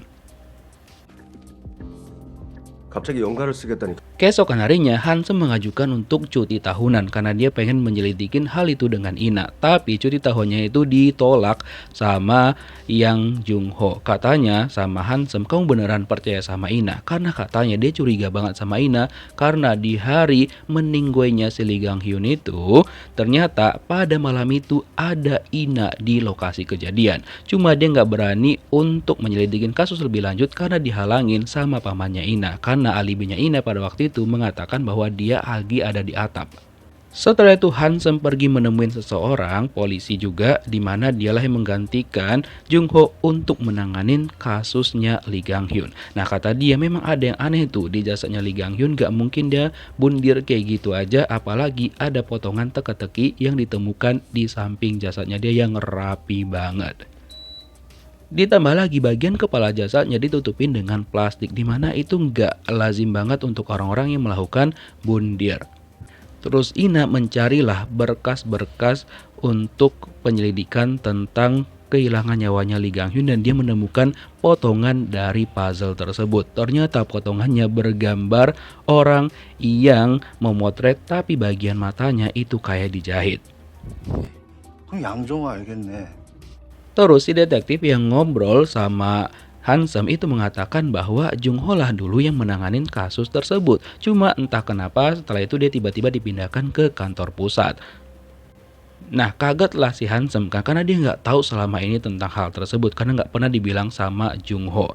Terus kan akhirnya dia menghubungi Jung Ho dan mengajak Jung Ho untuk ketemu berdua. Nah awalnya dia itu kayak memuji-muji Jung Ho bagaimana kekagumannya Hansem kepada Jung Ho karena dia sangat-sangat menghormati Jung Ho sebagai ketuanya dan juga seniornya dia yang udah dianggap sebagai abangnya sendiri. Setelah itu dia kecewa sama Jung Ho karena nggak memberitahukan tentang kasusnya Lee Gang Hyun sama dia. Kemudian Jung Ho mengatakan alasan dia tidak memberitahukan hal itu karena dia nggak percaya dengan Ina, apalagi sekarang Hansem itu kan bekerja sama Ina, makanya dia nggak pernah memberitahukan hal itu kepada Hansem. Dan dia mengatakan lagi nih sama Hansem, kejadian di mana Lee Gang Hyun itu kehilangan nyawanya itu ada Ina di sana. Namun Ina memiliki sebuah alibi, nggak bisa dituduh karena katanya dia itu lagi mencari udara segar di atap. Cuma menurut Jung Ho, dari saksi-saksi yang diinterogasi, cuma Inalah yang alasan itu kayak dibuat-buat dan juga nggak masuk akal sama dia. Makanya dia sampai sekarang curiga dengan Ina bahwa Inalah killer berantainya. Terus diceritakanlah sama Ina kejadian pada malam itu kepada Hansem. Memang benar dia itu ada di unit tersebut. Dan dia juga melihat Lee Gang Hyun lagi teleponan sama seseorang. Nah orang yang dia telepon itu adalah Oh Chol Jin. Nah dia telepon sama Oh Chol Jin karena berhubungan dengan uang. Karena kan dia membesarkan putranya sendiri setelah dia bercerai sama istrinya. Dan dia menghadapi masalah keuangan dan dia minta bantuan sama Oh Chol Jin itu. Cuma karena kayaknya Oh Chol Jin gak mau bantu, jadinya dia stres banget. Dan dia sempat melihat Ina, tapi mereka cuma ya gak sempat ngobrol, cuma saling hormat-hormat gitu aja. Dan pada malam itu Ina sebenarnya lagi belajar kelompok ataupun les sama teman-temannya dia. Nah setelah itu memang betul dia nyari angin ke atap karena dia bosan banget belajar. Nah terus dia melihat ada seseorang yang masuk ke apartemennya Lee Gang Hyun. Nah setelah itulah Lee Gang Hyun tiba-tiba kehilangan nyawanya dengan kondisi kepalanya ditutup dengan plastik dan di sebelah dia ada potongan puzzle ini. Dan yang diherankan sama Ina, kenapa Yang Jung Ho itu curiga sama dia bahwa dia adalah pelakunya. Dan dia minta sama Hansem untuk menentukan apakah dia percaya sama Ina atau sama kaptennya si Yang Jung Ho. Nah kalau misalkan dia percaya sama Jung Ho, Ina tidak akan memberitahukan detailnya lagi kepada Hansem. Karena kalau misalkan mereka berdua saling tidak percaya, maka bakal tidak bisa mereka menyelesaikan kasus ini. Jadi Ina cuma bilang, pikirkan aja siapakah orang yang dia percayain. Keesokan harinya, Ina memutuskan untuk pergi ke Jeju. Jadi dia pengen bertemu dengan Oh Chol-jin, orang terakhir yang dihubungin sama Lee Gang-hyun. Nah akhirnya dia bertemulah dengan Oh Chol-jin, yang ternyata Oh Chol-jin itu kenal juga dengan pamannya Ina yang dulunya dia sering mengirimkan hadiah gratis. Yang ternyata katanya hadiah itu karena paman Ina sempat ngebantuin dia gitu. Jadi tiap dibantuin dikasihlah hadiah sama dia. Terus Ina bertanya tentang Lee Gang-hyun. Nah langsung berubahlah ekspresi dari Oh Chol-jin ini. Dia bertanya apakah Ina beneran nih keponakannya si pamannya atau memang polisi yang menyamar. Terus Hansem mencoba nelpon HP-nya Ina, cuma yang angkat itu cowok dan mengaku bahwa dia dari kepolisian Jeju. Katanya Ina itu sedang menghadapi sebuah masalah di mana dia dicurigain sebagai orang yang menghabisi nyawa Oh Chol-jin. Nah kagetlah si Hansem kan, tunggu dulu. 예? Jadi ceritanya pada malam kemarin ada orang yang melihat Ina itu di kapalnya Oh Chol-jin dan dia menarik sesuatu yang ternyata dia menarik jasadnya Oh Chol-jin yang sudah dalam keadaan yang seperti ini. Siapa yang nggak kaget ya kan?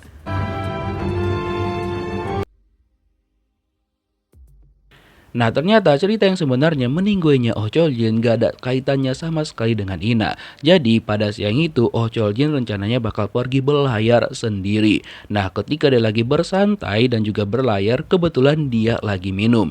Kemudian dia melihat ada orang lain di kapalnya dia selain dirinya. Makanya dia kaget banget dan terbangun dari duduk santainya dia. Tapi ketika dia lihat, orang tersebut tiba-tiba aja menyerang dia secara tiba-tiba. Dan karena suatu hal makanya Ina pergi mengecek lagi ke tempatnya Oh Chol-jin, tapi dia malah mendapati Oh Chol-jin sudah dalam keadaan seperti itu. Nah sekarang Ina ada di kepolisian Jeju dan akhirnya Choi-san dan juga Hansem sampai di kantor polisi Jeju. Lalu Hansem bertanya sama Ina sebenarnya apa yang terjadi. Cuma kan seperti biasa Ina ini tidak mau membagikan informasi kalau misalkan orang itu nggak percaya sama dia. Jadi dia bilang sama Hansem, nggak tahu, aku lupa. Namun pihak kepolisian Jeju itu sudah memberatkan Ina banget dan kata mereka Ina itu bisa dituntut bahwa dialah satu-satunya orang yang dicurigai sudah menghilangkan nyawanya Oh Chol-jin. Kemudian ternyata informasi ini juga sudah disampaikan sama kepolisian Jeju ke bosnya Ina. Jadi mereka itu meminta untuk ditutupin kasusnya karena kalau misalkan sempat mencuat maka nama kepolisian mereka bakal menjadi buruk. Jadi mereka bakal mencoba dulu untuk mencari tahu dengan bertanya kepada Ina. Lalu bertanyalah Yang Jung Ho dan juga Hyun Ho-gun kepada Ina. Tapi hasilnya nihil. Ina sama sekali nggak mau membagikan informasi kepada mereka berdua. Ina bilang ya yang kayaknya menyembunyikan sesuatu itu adalah Yang Jung Ho. So karena dia nggak percaya sama mereka, dia tidak mau memberikan informasi tersebut. Kemudian Hansem bilang bahwa dia pengen berbicara berdua dengan Yang Jung Ho. Nah, lagi dan lagi Jung Ho itu curiga dan bilang bahwa dia itu yakin banget kalau ada sesuatu hal yang aneh dengan Ina. Makanya dia selama ini tidak membagikan informasi apapun kepada Hansem. Dia curiga bahwa Ina merencanakan sesuatu.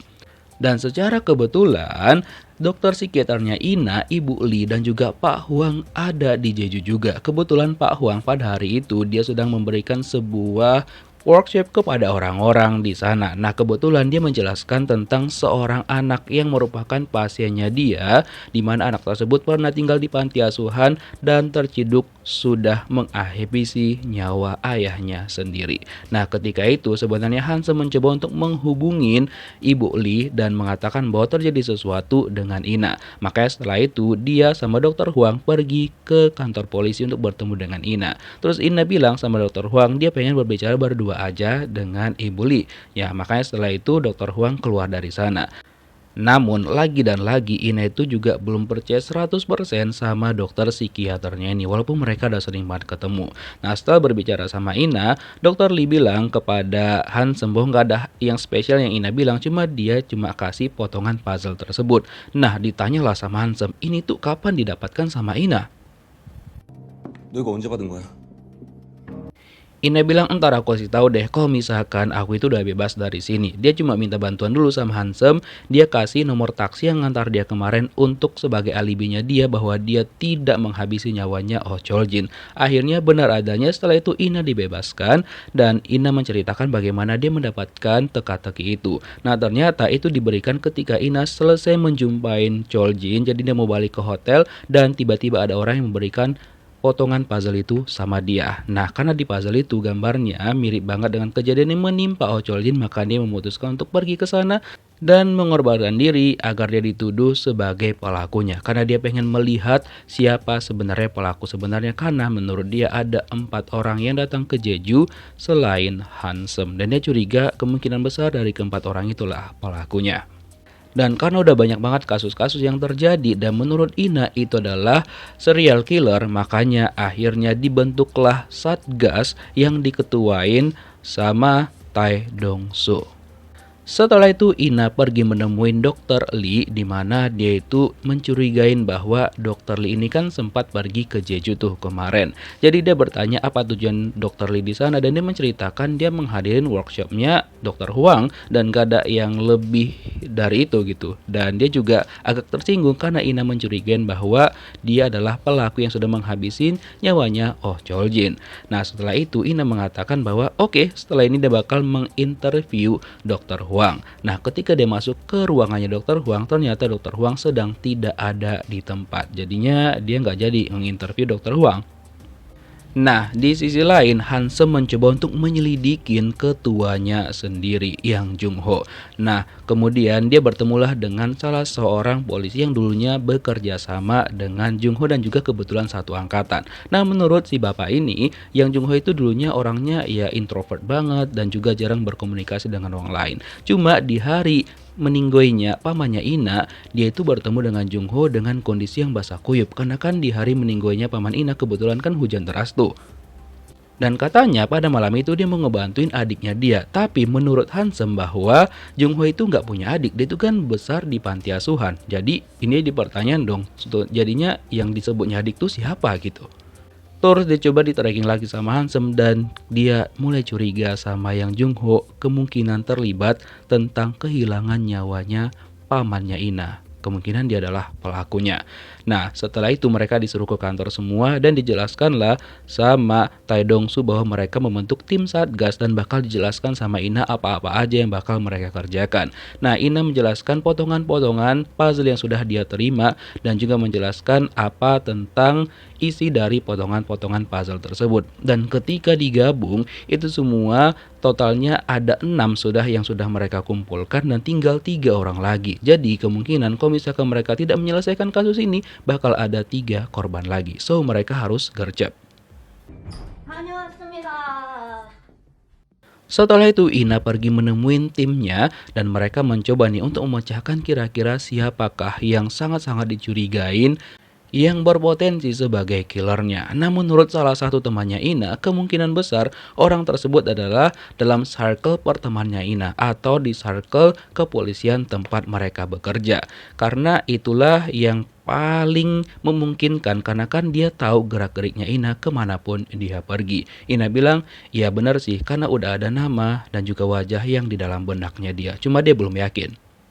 Nah malamnya dia cerita sama Hansem dan Hansem mengatakan bahwa dia tetap dengan pendiriannya bahwa kaptennya dia si Yang Jung Ho lah yang sangat-sangat dia curigai. Karena dia juga curiga bahwa kapten ini sengaja memutarbalikkan fakta dengan mengatakan kartu akses ke apartemennya Lee Mi-yong itu hilang padahal dia yang ngambil. Dan juga sapu tangan yang hilang itu Hansem curiga juga dia yang ngambil si Yang Jung Ho itu. Terus Ina menambahkan, tahu nggak ketika Oh Chol Jin itu sebelum meninggoy ada hal yang dia sampaikan sama Ina. Nah katanya dia itu kenal dengan orang tuanya Ina. Dan katanya juga kalau semua ini terjadi gara-gara di apartemen One Big City itu. Namun belum terlalu jelas intinya itu apa. Nah pada malam harinya tiba-tiba aja Yang Jung Ho mendatangin Ina. Ina jadi bingung dong kok tiba-tiba banget ya kan. Nah Jung Ho mengatakan sama Ina apakah Ina pada malam pamannya itu kehilangan nyawanya. Apakah Ina lihat sesuatu. Terus Ina bilang Karena udah lama banget dia lupa. Karena kan Ina nggak percaya sama Yang Jung Ho, jadi dia nggak memberikan informasi yang detail kepada Yang Jung Ho. Terus dia bilang sama Ina, oke lah, kalau misalkan ada sesuatu hubungin aja aku. Ina bilang, oke. Cuma dia menaruh curiga juga sama Yang Jung Ho, sama seperti Handsome. Keesokan harinya Handsome mengecek tuh tiket ke penerbangan Yang Jung Ho. Ternyata bener aja dong, di hari meninggoinya Oh Chol Jin ada Yang Jung Ho, dia pergi ke Jeju.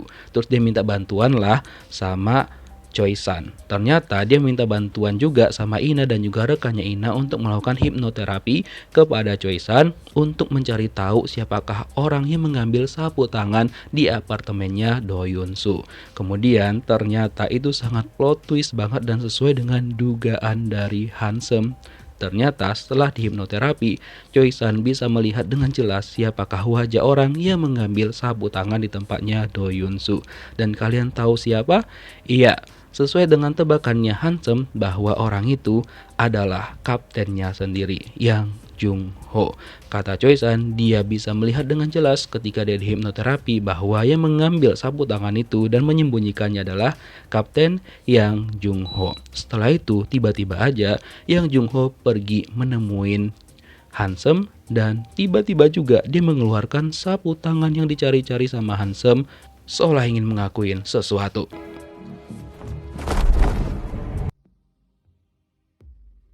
Setelah mengeluarkan sapu tangan yang dia ambil, Yang Jung Ho tiba-tiba membuat pengumuman yang mengejutkan dan dia bilang bahwa dialah pelakunya yang sudah menghabisin ke semua korban-korbannya. Dengan sangat-sangat terpaksa, Handsome melakukan penangkapan sama Yang Jung Ho. Setelah itu dia langsung diinterogasi, walaupun sebenarnya Handsome itu masih nggak percaya kalau misalkan Yang Jung Ho lah pelaku yang sebenarnya. Karena dia masih berharap bahwa dugaannya ini salah. Tapi Jung Ho bilang dialah yang sudah menghabisi nyawa mereka semua. Dan dia meminta sama Handsome untuk memanggil media. Karena setelah itu dia nanti bakal mengumumkan semuanya termasuk rencana 3 orang korban lainnya.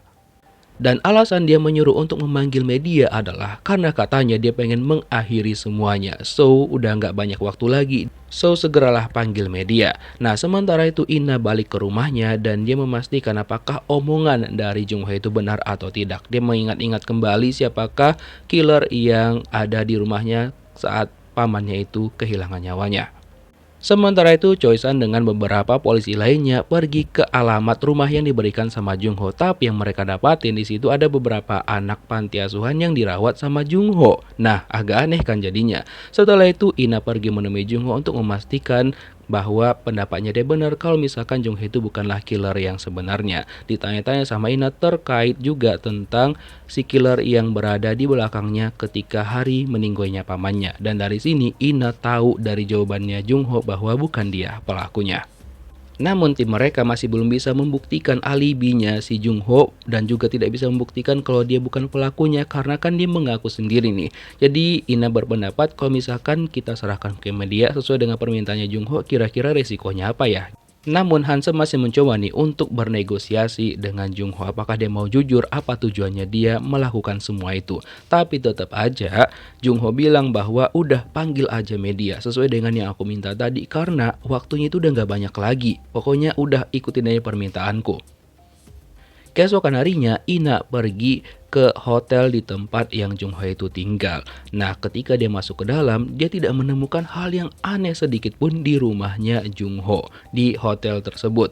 Nah, dan dia masuk ke dalam, dia lihat-lihat. Di situ tuh banyak fotonya Jung Ho sama anak-anak panti yang dia rawat gitu. Bahkan juga banyak surat-surat dari mereka yang terlihat bahwa Jung Ho ini sosok yang ramah dan juga hangat banget kepada anak-anak panti yang dia rawat.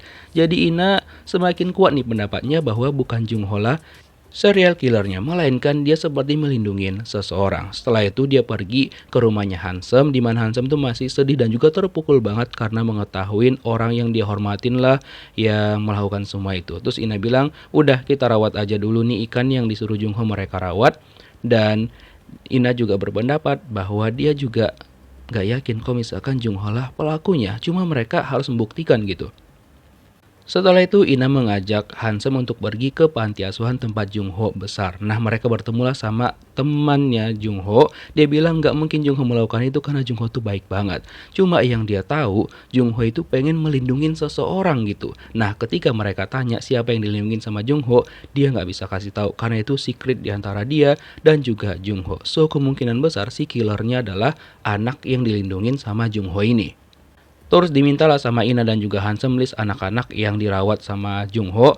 Terus Hansem kasih nih listnya sama Jungho. Udah kasih tahu aja siapa yang mau kamu lindungin nih dari anak-anak ini. Nah lagi dan lagi Jungho tuh cuma diem aja. Dia bilang udah panggil aja media. Karena waktunya itu udah hampir habis, udah ikutin aja permintaan aku, gitulah kira-kira kata Jungho. Namun mereka tetap nggak mau mengikutin permintaan Jungho karena kata Hansem, kalau misalkan Jungho semakin diem, maka korban 3 lainnya itu bakal segera dieksekusi sama si serial killer. 정우영은 범인 아니에요. 저도 그렇게 생각해요. Kemudian Hansem menyampaikan kepada Tae Dong-soo dia yakin banget bahwa bukanlah Jungho pelakunya dan itu juga didukung sama Ina. Ina bilang dia juga yakin bukan Jungho pelakunya. Dan setelah itu mereka memutuskan untuk membebaskan Jungho karena ternyata teman-teman yang lainnya itu menemukan bukti-bukti di mana Jungho itu tidak di lokasi ketika korban-korban itu dihabisi nyawanya. So Hansem bilang sama Jungho jangan mengganggu penyelidikan karena mereka bakal mencari tahu siapakah serial killer yang sebenarnya. Karena mereka tahu bahwa Jungho ini melindungi orang tersebut. Nah setelah itu Ina pergi menemui Dr. Huang, dimana Ina kan masih curiga juga kalau kemungkinan besar Dr. Huang lah ya serial killernya. Karena kan sempat dia menceritakan tentang seorang anak di panti asuhan yang menghabisi nyawa ayahnya. Dimana Jungho itu kan melindungi anak-anak yang di panti asuhan juga. So Ina curiga dong dengan anak yang merupakan pasien dari Dr. Huang itu mungkin itulah dalangnya. Cuma Dr. Huang bilang dia tidak mau membagikan data pribadi dari pasien. So Ina tidak mendapatkan informasi apapun dari Dr. Huang. So hasilnya masih nihil. Nah keesokan harinya Choi San diminta sama Hansem untuk pergi mengikutin yang Jungho kemanapun dia pergi hari itu. Dan itu ternyata disadarin sama Jungho bahwa ada orang lain yang mengikutin dia dari belakang. Terus dilaporkan teruslah sama Choi San di mana dan kemana yang Jungho ini karena dia pergi ke suatu tempat di mana tempat itu kayak sepi banget gitu loh. Dan dia juga terlihat meningkatkan kecepatannya. Ternyata dia itu mau pergi ke sini. Di mana di lokasi ini itu ada wali kota dan juga seorang pengusaha. Di mana mereka itu tampak mau berburu burung. Dan mereka berdua terlihat sangat-sangat menikmatin kegiatan mereka berdua. Bahkan ketika mereka berhasil memburu burung, nggak lupa juga mereka langsung mendokumentasikan keberhasilan mereka.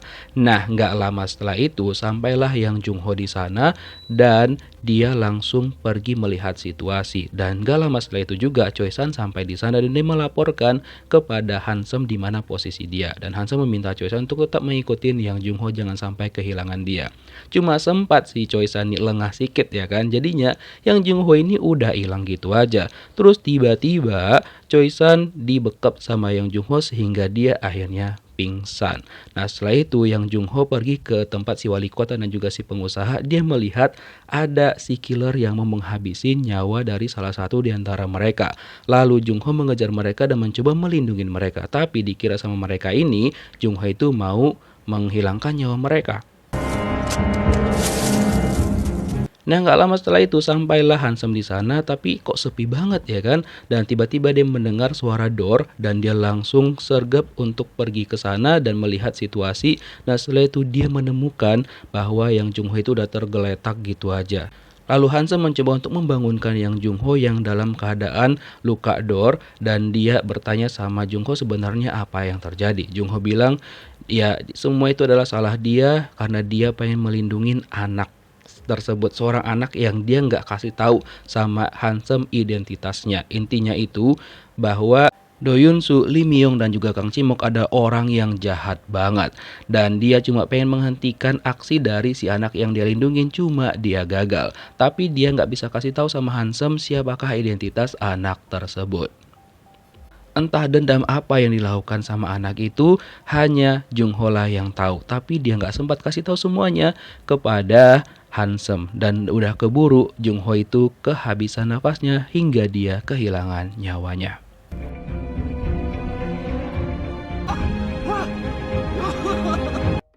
Terus polisi dan juga ambulans sampai di sana, begitu juga dengan Ina. Lalu dia pergi mencari keberadaan Hansem yang udah duduk sedih di sana. Lalu Ina mencoba untuk menenangkan Hansem dan kata Hansem, sepertinya Jung itu pengen mengatakan sesuatu sama dia cuma nggak sempat. Tapi ada hal yang dia ingat yang dikatakan sama Jung Ho. Ada dua hal, yaitu si Donga dan satu lagi itu adalah Sojin. Nah setelah dicek sama Ina ternyata hal itu ada berhubungan dengan orang-orang yang menjadi korbannya. By the way, korban pada hari itu si pengusaha itu bernama Kwon Sang-bum dan dia ternyata masih bisa diselamatkan. Dan untuk menjaga keselamatannya, Hansem ditugaskan untuk terus memantau kondisi dari Kwon Sang-bum itu. Dia pergilah ke rumah sakit dan memastikan bahwa si Kwon Sang-bum ini masih baik-baik aja. Cuma setelah itu di media tiba-tiba jadi informasikan informasi terkait teka-teki dari puzzle-puzzle ini. Nah hal itu membuat bosnya mereka marah dan bertanya siapakah yang membocorkannya. Ternyata itu memang ulahnya si Ina karena dia pengen memancing killernya. 도착했어. Tapi tiba-tiba Ina nelpon Hansem dan bilang bahwa keping teka-tekinya itu diantar ke media. Terus Ina bilang udah nyalain aja TV, ntar lu bakal lihat sendiri. Lalu dinyalain lah sama Hansem dan bener aja dong, teka-tekinya itu udah diterima sama media dan gambarnya itu kayak gini. Terus Hansem bilang tunggu, si Kwon Sang-bum kan masih hidup, kok teka-tekinya itu udah ada gitu. Tapi tiba-tiba setelah itu Kwon Sang-bum malah kehilangan nyawanya.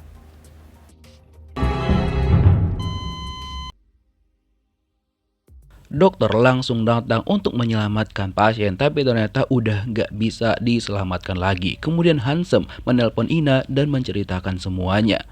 Setelah itu mereka berdua pergi ke stasiun televisi yang katanya menerima potongan puzzle. Lalu diberikanlah potongan puzzle itu kepada mereka berdua. Lalu mereka pergi ke rumahnya Hansem untuk mencoba menyelesaikan kasus ini dan apa yang dimaksud dan kira-kira siapakah korban selanjutnya. Tapi mereka masih belum bisa untuk menyimpulkannya. Keesokan harinya Ina pergi ke lokasi kejadian dan dia mencoba lagi tuh untuk memetakan, membuat profil apa tujuan dari si serial killernya. Tapi hingga saat ini dia juga masih belum bisa membuat kesimpulan. Sementara itu di kantor polisi ternyata disimpulkan bahwa si pasien kemarin itu ternyata meninggoy gara-gara ada racun di infusnya dia. So, hal itu menjelaskan bahwa si pelakunya itu adalah orang yang memiliki pengetahuan medis yang bagus, atau dia itu adalah seorang dokter, perawat, ataupun orang yang bekerja di rumah sakit. 황 선생님 있어요? 황 선생님. Sementara itu Ina mendatangin kantornya Dr. Lee dan juga Dr. Huang. Nah kali ini Ina itu mencari keberadaan Dr. Huang. Katanya mereka berdua itu emang lagi libur selama 2 hari. Dan Dr. Huang emang sempat datang cuma dia keluar sebentar. Lalu Ina masuk ke dalam ruangan Dr. Huang. Dan dia melihat ada sebuah lukisan di sana yang ada huruf H-nya. Mungkin itu tanda kalau misalkan itu adalah lukisan dari Dr. Huang. Setelah itu Ina mengambil kunci rumah Dr. Huang karena dia mau pergi ke sana. 사본부입니다. Nah terus kan tiba-tiba aja ada penelpon tak dikenal yang menelpon ke kantor polisi. Pas ditanya sama Hansem, ternyata orang itu menjelaskan bahwa dia tahu tentang teka-teki, tentang puzzle yang lagi beredar saat ini. Tapi setelah itu dia langsung menutup teleponnya. Hansem menceritakan kepada atasannya, lalu mereka mencari di mana sumber telepon tersebut. Tapi sampai mereka di sana ternyata udah nggak ada orangnya. Lalu Hansem melihat ada mobil yang menghadap ke arah telepon itu, dan ketika mereka cek kamera dashboardnya, Hansem melihat Dr. Huang lah yang menelpon melalui telepon tersebut. Entah apa tujuannya dia. Nah Ina itu akhirnya sampai di rumahnya Dr. Huang. Dia masuk ke dalam dan juga mencoba untuk mencari sesuatu di sana, tapi dia masih belum menemukan jawabannya. Namun setiap lukisan yang dibuat sama Dr. Huang itu ada inisial H-nya, dan ternyata puzzle yang diterima sama Ina itu ada inisial H-nya. So yang menggambar itu adalah Dr. Huang dan diceritakanlah sama Ina. Tapi bisa jadi si Dr. Huang ini hanya disuruh sama pelaku untuk menggambarnya, bukan tentu kalau misalkan dia itu adalah pelakunya. Karena ketika di rumah Dr. Huang, Ina bilang kayaknya ini bukan rumah pelakunya, dia hanya disuruh aja. Lalu Ina mencoba mengingat bagaimana pertemuan pertama dia dengan Dr. Huang dan juga Dr. Lee. Dan yang paling mengenal dia adalah Dr. Lee Sung-ju. Nah, disinilah Ina mulai curiga kalau misalkan kemungkinan besar pelakunya adalah Dr. Lee Sung-ju. Karena akhirnya dia mengingat semua kata-kata ketika dia konsul dan itu ternyata ada hubungannya dengan kasus yang sedang ditanganin sama Ina. Setelah itu dia pergi ke rumahnya Lee Sung-ju yang kebetulan kan tinggalnya berdekatan dengan Huang. Nah, lalu dia masuk ke dalam dan di ruangan itu terlihat banyak banget mainan dan juga barang-barang dan terlihat sangat sumuk banget ruangannya. Ina melihat-lihat dan akhirnya dia menemukan sesuatu di dalam sana. Ternyata di ruangan itu si pelaku juga meninggalkan sebuah potongan puzzle. Lalu Ina melihat potongan puzzle itu, ternyata gambarnya adalah seseorang yang duduk di singgasana. Artinya itu kemungkinan besar adalah korban terakhir dari hal yang bakal dia lakukan. Sementara itu Dr. Huang akhirnya diinterogasi di kantor polisi karena kan dia tertangkap dari kamera dashboard bahwa dialah yang menelpon ke kantor polisi. Terus dia bilang bahwa ya memang Sung-ju yang meminta aku untuk menggambarnya. Cuma nggak mungkin kalau misalkan Sung-ju itu menjadi serial killer ataupun pelaku dari semua ini.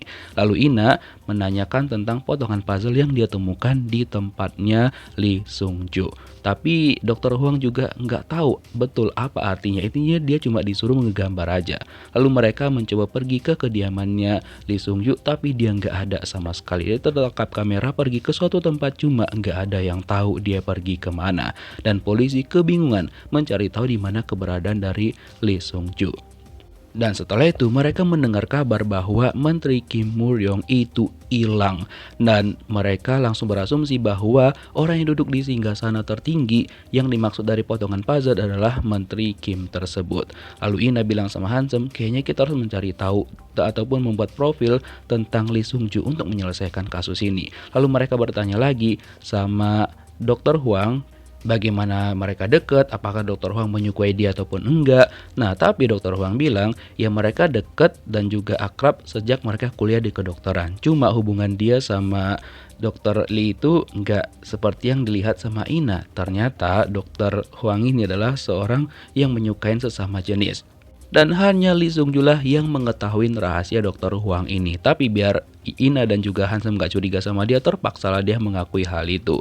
Terus dia juga cerita kalau misalkan Lee Sung-ju itu dulunya pernah didatangin sama seorang detektif yang kemungkinan itu adalah Yang Jung-ho. Jadi ketika Yang Jung-ho sering mendatangi Lee Sung-ju, banyak banget rumor tentang mereka berdua, dibilang pacaran lah, atau si Lee Sung-ju lagi bermasalah sama pasien dan juga yang lain-lainnya. Terus dia juga menceritakan bahwa Sersan Namnari yang merupakan seorang detektif juga katanya adalah teman SMP-nya Lee Sung-ju. Nah, setelah itu akhirnya Ina dan juga Hansem memutuskan untuk pergi menemuin Namnari. Dan Namnari cerita sama Ina bahwa dia dulunya emang satu SMP sama Lee Sung-ju, cuma mereka nggak terlalu dekat. Tapi suatu hari ketika mereka berdua nggak ikut karya wisata, tiba-tiba aja Lee Sung-ju tuh cerita sama dia kalau misalkan pada usia 7 tahun dia ditinggalkan sama ibunya di taman bermain. Dan dia pengen banget menemukan ibunya. Dan kalau dia ketemu sama ibunya, nantinya dia bakal menghabisi nyawa ibunya. Itulah yang dibilang sama Namnari kepada Ina. Lalu Ina menceritakan semuanya sama Hansem, dan dari sinilah mereka bakal mencoba mencari tahu tuh apa hubungan dari Yang Jung-ho dan juga Lee Sung-ju, karena kebetulan mereka berdua kan sama-sama tinggal di panti asuhan. Nah, setelah itu Ina mencoba mencari tahu tentang anak di Dreamland yang hilang, dan ternyata ada anak perempuan, cuma namanya nggak Lee Sung-ju, namanya itu adalah Lee Sol. Dan dia juga hilang pada waktu dia berumur 7 tahun di Dreamland, di mana walinya bernama Lee Nam-suk yang punyain kedai yang bernama Kedai Sojin.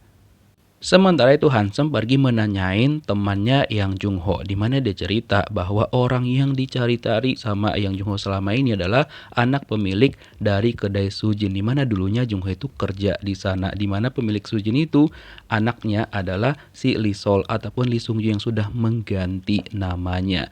Tapi sayangnya ibunya Lee Sung-ju itu sudah kehilangan nyawanya karena sebuah insiden, kata temannya Yang Jung-ho.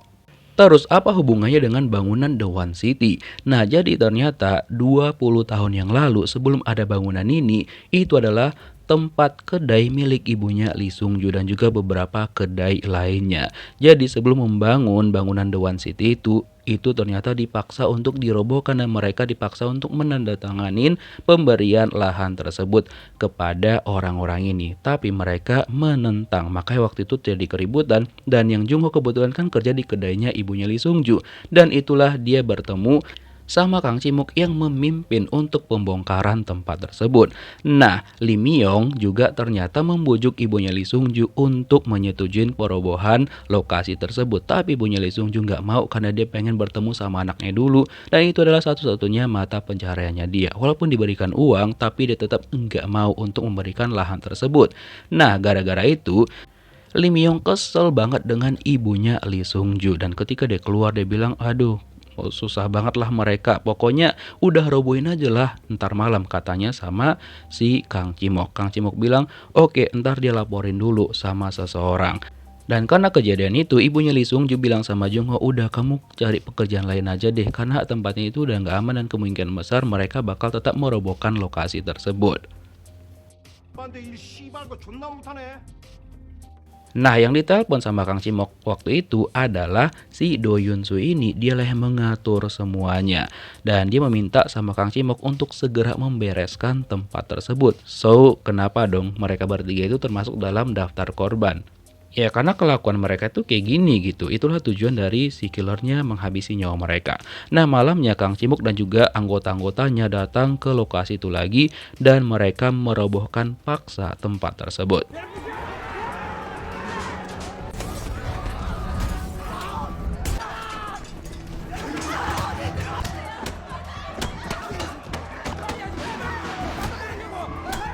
Dan sebenarnya polisi ada di sana tapi mereka pura-pura nggak tahu dan pura-pura nggak ngelihat gitu. Jadi kayak standby aja di situ.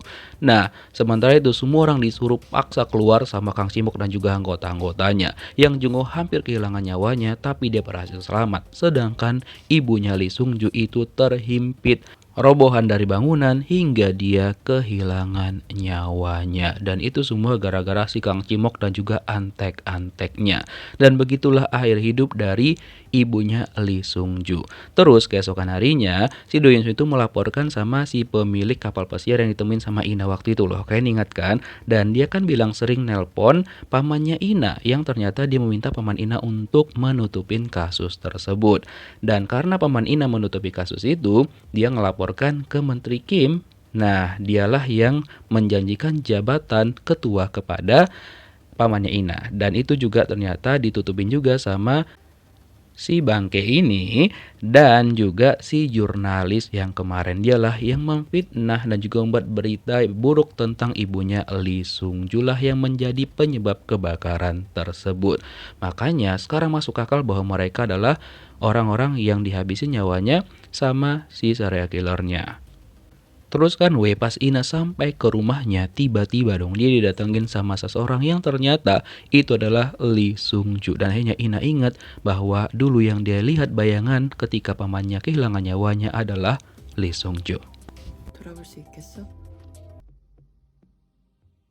Oke, kita flashback lagi sebentar ya. Di 20 tahun yang lalu, ternyata Lee Sung-ju itu setiap hari pergi ke taman bermain untuk melihat apakah dia bisa bertemu sama ibunya ataupun ibunya datang ke sana ataupun tidak. Tapi ternyata enggak ada sama sekali. Lalu 10 tahun yang lalu, disitulah pertama kali yang Jung Ho itu mendapatkan identitasnya Lee Sung-ju setelah dia berganti nama. Nah, kemudian Jung Ho memberikan sapu tangan dan juga buku milik ibunya kepada Lee Sung-ju. Lalu dia bertanya bagaimana Jung Ho itu mengenal ibunya dan bagaimana keadaan ibunya sekarang. Jung Ho bilang dulu 10 tahun yang lalu dia bekerja di kedai ibunya Lee Sung-ju.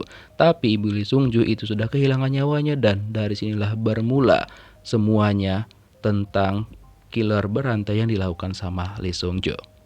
Makanya pada malam itu dia datang ke rumahnya Ina dan akhirnya dia mengakuin semuanya dan bilang sama Ina bahwa Ina nggak perlu lagi menjalani terapi karena pelakunya ada tepat di depannya Ina sekarang. Ina nggak menyangka bahwa semua itu dilakukan sama Lee Sung-ju dan selama ini Lee Sung-ju hanya bisa tertawa melihat apa yang dilakukan sama Ina. Dia penasaran siapakah yang menghabisi nyawa pamannya yang ternyata orang yang dekat banget sama dia. Terus Ina bertanya korban selanjutnya Kim Muryong, terus dia masih hidup ataupun gimana? Nah dijawab sama Lee Sung Ju, udah mendingan kamu ikut aja. Ya udah akhirnya Ina memutuskan untuk ikut bersama Lee Sung Ju dan kebetulan pada saat itu Ina ditelepon sama Kim Hansem.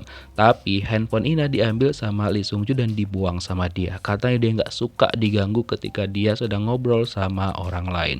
Ya udah, setelah itu mereka pergi dari sana dan akhirnya dia menceritakan sama Ina bahwa nggak ada satupun orang yang peduli ketika dia melakukan penghilangan nyawa sama orang lain dan nggak ada satu juga orang peduli tentang puzzle yang udah dia kasih. Nah hingga akhirnya dia bertemulah dengan Ina dan dia juga menjelaskan kenapa dia tidak menghabisi nyawa Ina karena Ina emang nggak bersalah sama sekali. Dan sebenarnya Yang Jung Ho itu dulunya juga pernah menghentikan dia berkali-kali, tapi dia bilang dia nggak mau karena ini udah terlanjur dilakukan dan dia harus menyelesaikannya dan membalaskan dendam ibunya kepada orang-orang yang sudah membuat ibunya menjadi seperti itu.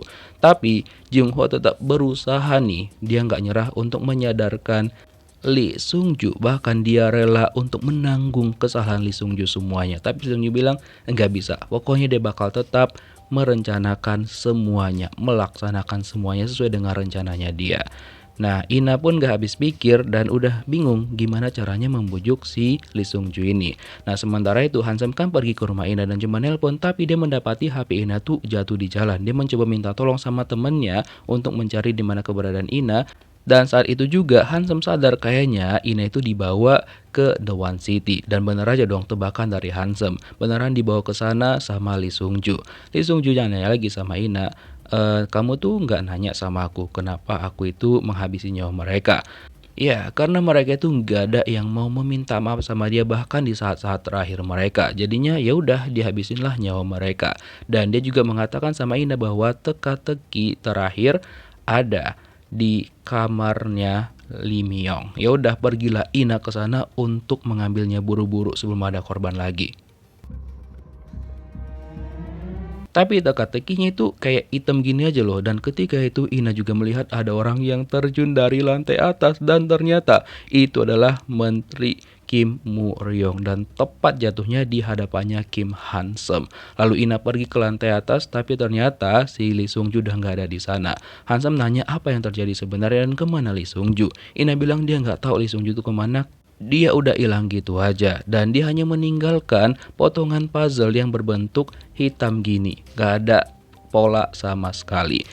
Dan kemungkinan potongan puzzle itu ada hubungannya dengan kebakaran di masa lalu di kedainya emaknya Lee Sung Ju. Nah ketika mereka pulang, Ina diceritakan sama Hansem tentang apa yang terjadi dan apa yang dia selidikin tentang pamannya Ina. Di sanalah Ina tahu kenapa Lee Sung Ju itu memilih paman Ina sebagai korbannya dia juga. Karena paman Ina itu ya menerima suap juga. Dan dia membeli 3 apartemen di The One City lalu dia menjualnya. Dan itu apartemennya atas nama Ina lalu dia beli rumah mewah. Dan ternyata di pasar tempat kedai emaknya Lee Sung Ju dulu juga ada beberapa ruko milik orang tuanya Ina.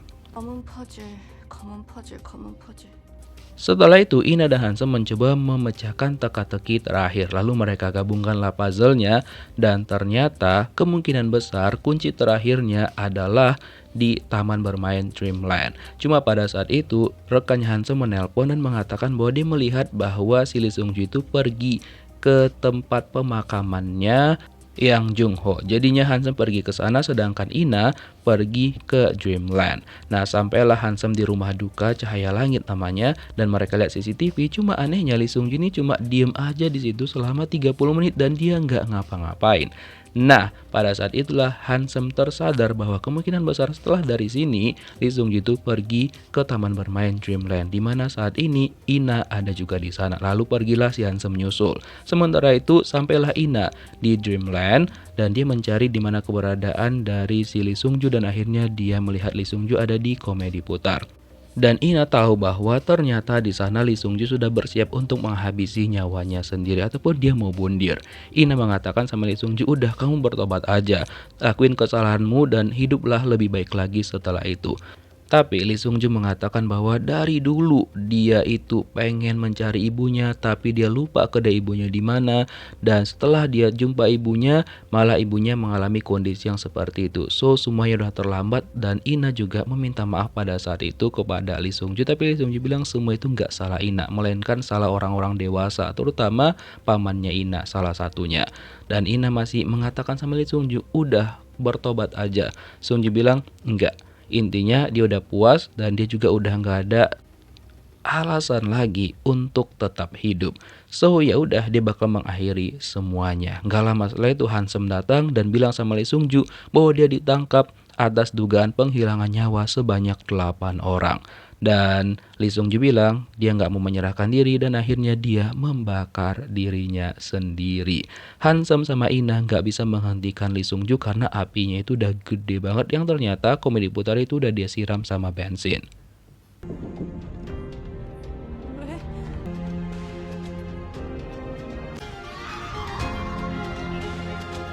Begitulah akhir hidup dari Lee Sung Ju. Nah, keesokan harinya Ina dan juga Handsome diinterogasi sama atasan mereka untuk menanyakan apa yang terjadi di sana. Tapi Ina dan juga Handsome memilih untuk tutup mulut dan mengatakan bahwa mereka tidak ingat apapun tentang kejadian di taman bermain Dreamland.